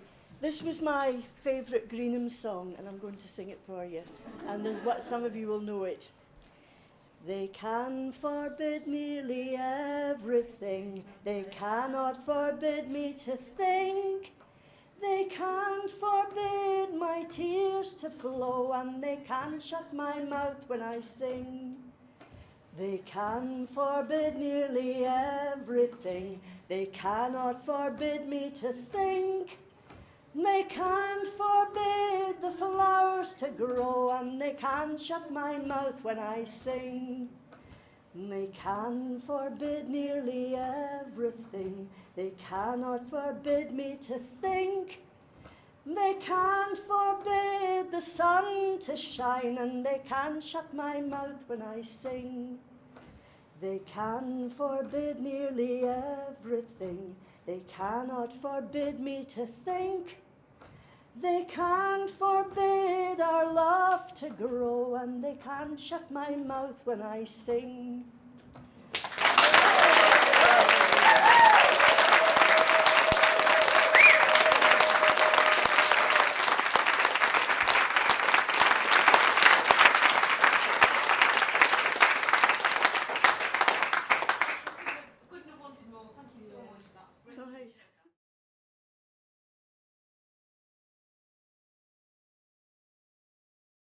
So I'm Karen Ross. I'm the new Professor of Media here at Northumbria. I came to this organising committee kind of quite late, so things were already kind of developing, and I was very excited to kind of be involved. Didn't really know much about Greenham actually, apart from what we see on TV. So I did a little bit of research, put some slides together, and started to kind of really think about what it kind of meant. And I was quite looking forward to meeting some women who were there, who'd kind of been there. And I think that today has been really kind of inspirational. And just now we had, towards the end, we had people kind of talking about their experiences of being at Greenham. And one woman kind of stood up and said what it was like to go back kind of 10 years after. And it was really moving. I know you're even getting moved now, just kind of just thinking about it, and what it kind of meant, what it meant to her, what it means for us, in terms of that kind of legacy of thousands of really courageous women standing up for what they believed in. I think it's I think for young women now, well, for women generally, kind of can look at Greenham and think about what that means in terms of our own kind of activity, our own kind of activism now, and we can kind of look at those women and their kind of bravery and think, you know, I'm not sure I would have been that brave.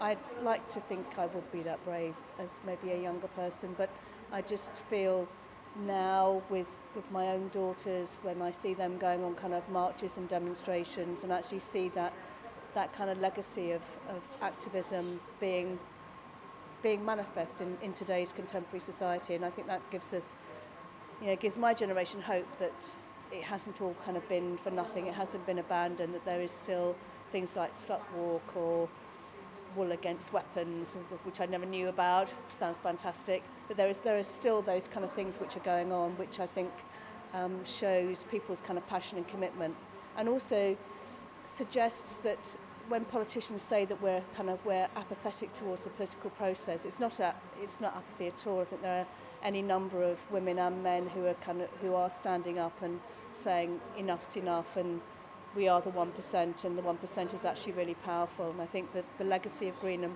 is actually a small number of people can actually move mountains, can actually do something fantastic, and that's what I think is the legacy of Greenham for us now in 2013. Been to Greenham and have memories of Greenham, and to kind of share those memories, and also to think about how we can actually consolidate all of that and save it for future, really, and possibly do some research and archive materials and so on, and to experience all the energy in the room, and most importantly to talk about and look at what the legacy is, and to hear about what's happening now, and to hear from younger women and feminists what they are doing around peace and women's action. My name is Rowena Russell. I'm a member of the Northeast Feminist Gathering, otherwise known as NEFG. Today has been an incredibly special day. I was 8 years old when Greenham happened. I have for years been interested in Greenham, the women who went, how they organised, read how they got over all of the various legal issues that they had to deal with. These women weren't only organising without mobile phones, they were also becoming experts in law, which really inspired me. I was a young woman in a very small town in Ireland. Nelson Mandela talks a lot about, you know, being that generation who can make serious change. It's been inspiring today, again, getting to spend some time with women who've been at Greenham and feeling that what we're doing now is partly our Greenham, and it's really important that we own it and keep it that way and are unapologetic about our politics. Women spend too much time apologising for not looking after everybody else. When we're doing work about violence, the murder of 2 women a week by their partners, somebody invariably comes along and says, oh, what are you doing about the environment? I seriously doubt that particularly men go to disability activist groups and say, are you doing anything about the kittens in shelters? Or why do you organise like that? Why do you organise like this? One of my favourite things about Greenham and the women who organised Greenham is the fact that they didn't apologise for what they were doing and how they were doing it. And it is through that unapologetic nature of true activism that something like Greenham can go on for as long as it did. My name's Ruth Lewis, and I'm a senior lecturer here at Northumbria Uni, and I work in the Social Sciences department, and I'm one of the people who's put today together after Sue suggested it, and 5 of us have worked together to plan the whole thing and then to make it happen and invite everyone. And we were just amazed that so many women wanted to come. We thought, you know, a few days before Christmas, people are going to be busy with other things, but we've had over 100 women sign up, you know, register to come along today, and it's been really beautiful hearing women talk about their experiences, because I did go to Greenham for a day. I think I was about 17 or 18, and 2 of my older sisters took me along for the day, and we just visited for the day, and we stood at the fence, and I've got a strong memory of being there, although I don't remember meeting many other women there, oddly enough. So it's been lovely coming today to meet some of the women who were there and who were living there. And it is it's momentous what they did and what they put up with. You know, when they talk about the kind of harassment they got of police, of some local residents, but they were just completely committed to the idea of Britain resisting the proliferation of arms and the build-up of arms in the Cold War. And hearing them speak today, you see how powerful it was for them, and it means it's really powerful for us to hear as well. Okay, I went to Greenham in 1983, and the whole experience kind of really developed me as a young woman, an activist, a peace activist and a feminist, taking action around the base, cutting down the fence and being arrested and charged and later going to court, always in the company of other women, always together with other women with all that energy and positivity and that feeling that hopefully what we were doing was helping to make the world a better place for everyone, for ourselves, our families, our friends, but for everyone, and to really act on principles and make our voice heard and influence powers that really weren't listening to the ordinary person. Okay, my name's Chris Drake, and I went to Greenham after watching a film called The War Game by Peter Watkins. After I'd seen it, I started a CND group, and I organised a minivan to Greenham for one of the big demonstrations, Embrace the Base, and then I ended up living there, and I was there for about 10 years. And the difference it made to me was that's where I was born. I feel like who I am came from all of those women and all of those experiences. And if I had never found Greenham, if I had never walked up Pile Hill and ended up at one of the camps, then I would be a very different person, and I know that, because I became a strong woman with a small frame but a very big voice, and I've still got it and I still use it, and that's all thanks to the women that I met and the experiences I had, and the women not only that I met at camp, but I met in prison and I met in loads of different places. So it was where I was born, and when I die, that's where my ashes are going to be scattered. Okay, I'm Sue Regan. I'm a part-time PhD student and an associate lecturer at Northumbria University, and I was the person who initiated the event just back a couple of months ago. It wasn't very long ago, maybe October, and I just was looking at some stuff and remembered that 1983 was one of the biggest actions at Greenham. Obviously, there were lots of things going on, and that I had gone to it, and at that time I had just finished being a student at what was then Newcastle Poly, and so I just sent an email to a few of the women I know at Northumbria University saying it's the 30th anniversary, it's the last big demo to have an anniversary about. Maybe we should do something. And then here we are. So a lot of work, people have been brilliant, and a great organising group with Julie and Karen and Ruth and Carol. And we just made it happen really in a very short space of time. It's amazing. And it's such interest. That's been a great thing about it. And I think it seems like people have had a really good day. They're very glad they came out on a cold, wet December Saturday when they could have been shopping or doing all sorts of things. So it's been exactly what we wanted. We wanted lots of the public here and that mixture with the academics, obviously, from Northumbria, because we're interested in doing research and stuff. But that sense of what it was like and why people felt it was important, particularly women who lived there or who visited or who supported it in other ways. And we've got exactly that out of it. And, women have had a chance to make things and do things and sing and be reminded of it. And a lot of people came up to me at the lunch and said, thank you very much, and I'm sure they said it to other people as well. I've nearly lost my voice, so, even though I haven't hardly done any talking for me. But I think it's been exactly what we wanted. It felt very celebratory. It recognised the differences and the problems and the tensions that there have been. Some of that's been reflected in the day as well. But overall, I think it's generally been a very great, warm, inclusive, and good event to have done. So it feels I'm really proud to have done it, and pleased to have worked on it. And there will be more. You know, watch these steps. There's something here inside, and a few of us have died beside reactors, beside the sea. Oh, I do love to be beside the Teesside, and the nice new reactors on our coast. Radiation's clean as far as I can tell. It may be deadly, but it doesn't smell. Yes, I do love to live with radiation. I'm part of the nuclear family. It's building up inside, and a few of us have died beside reactors.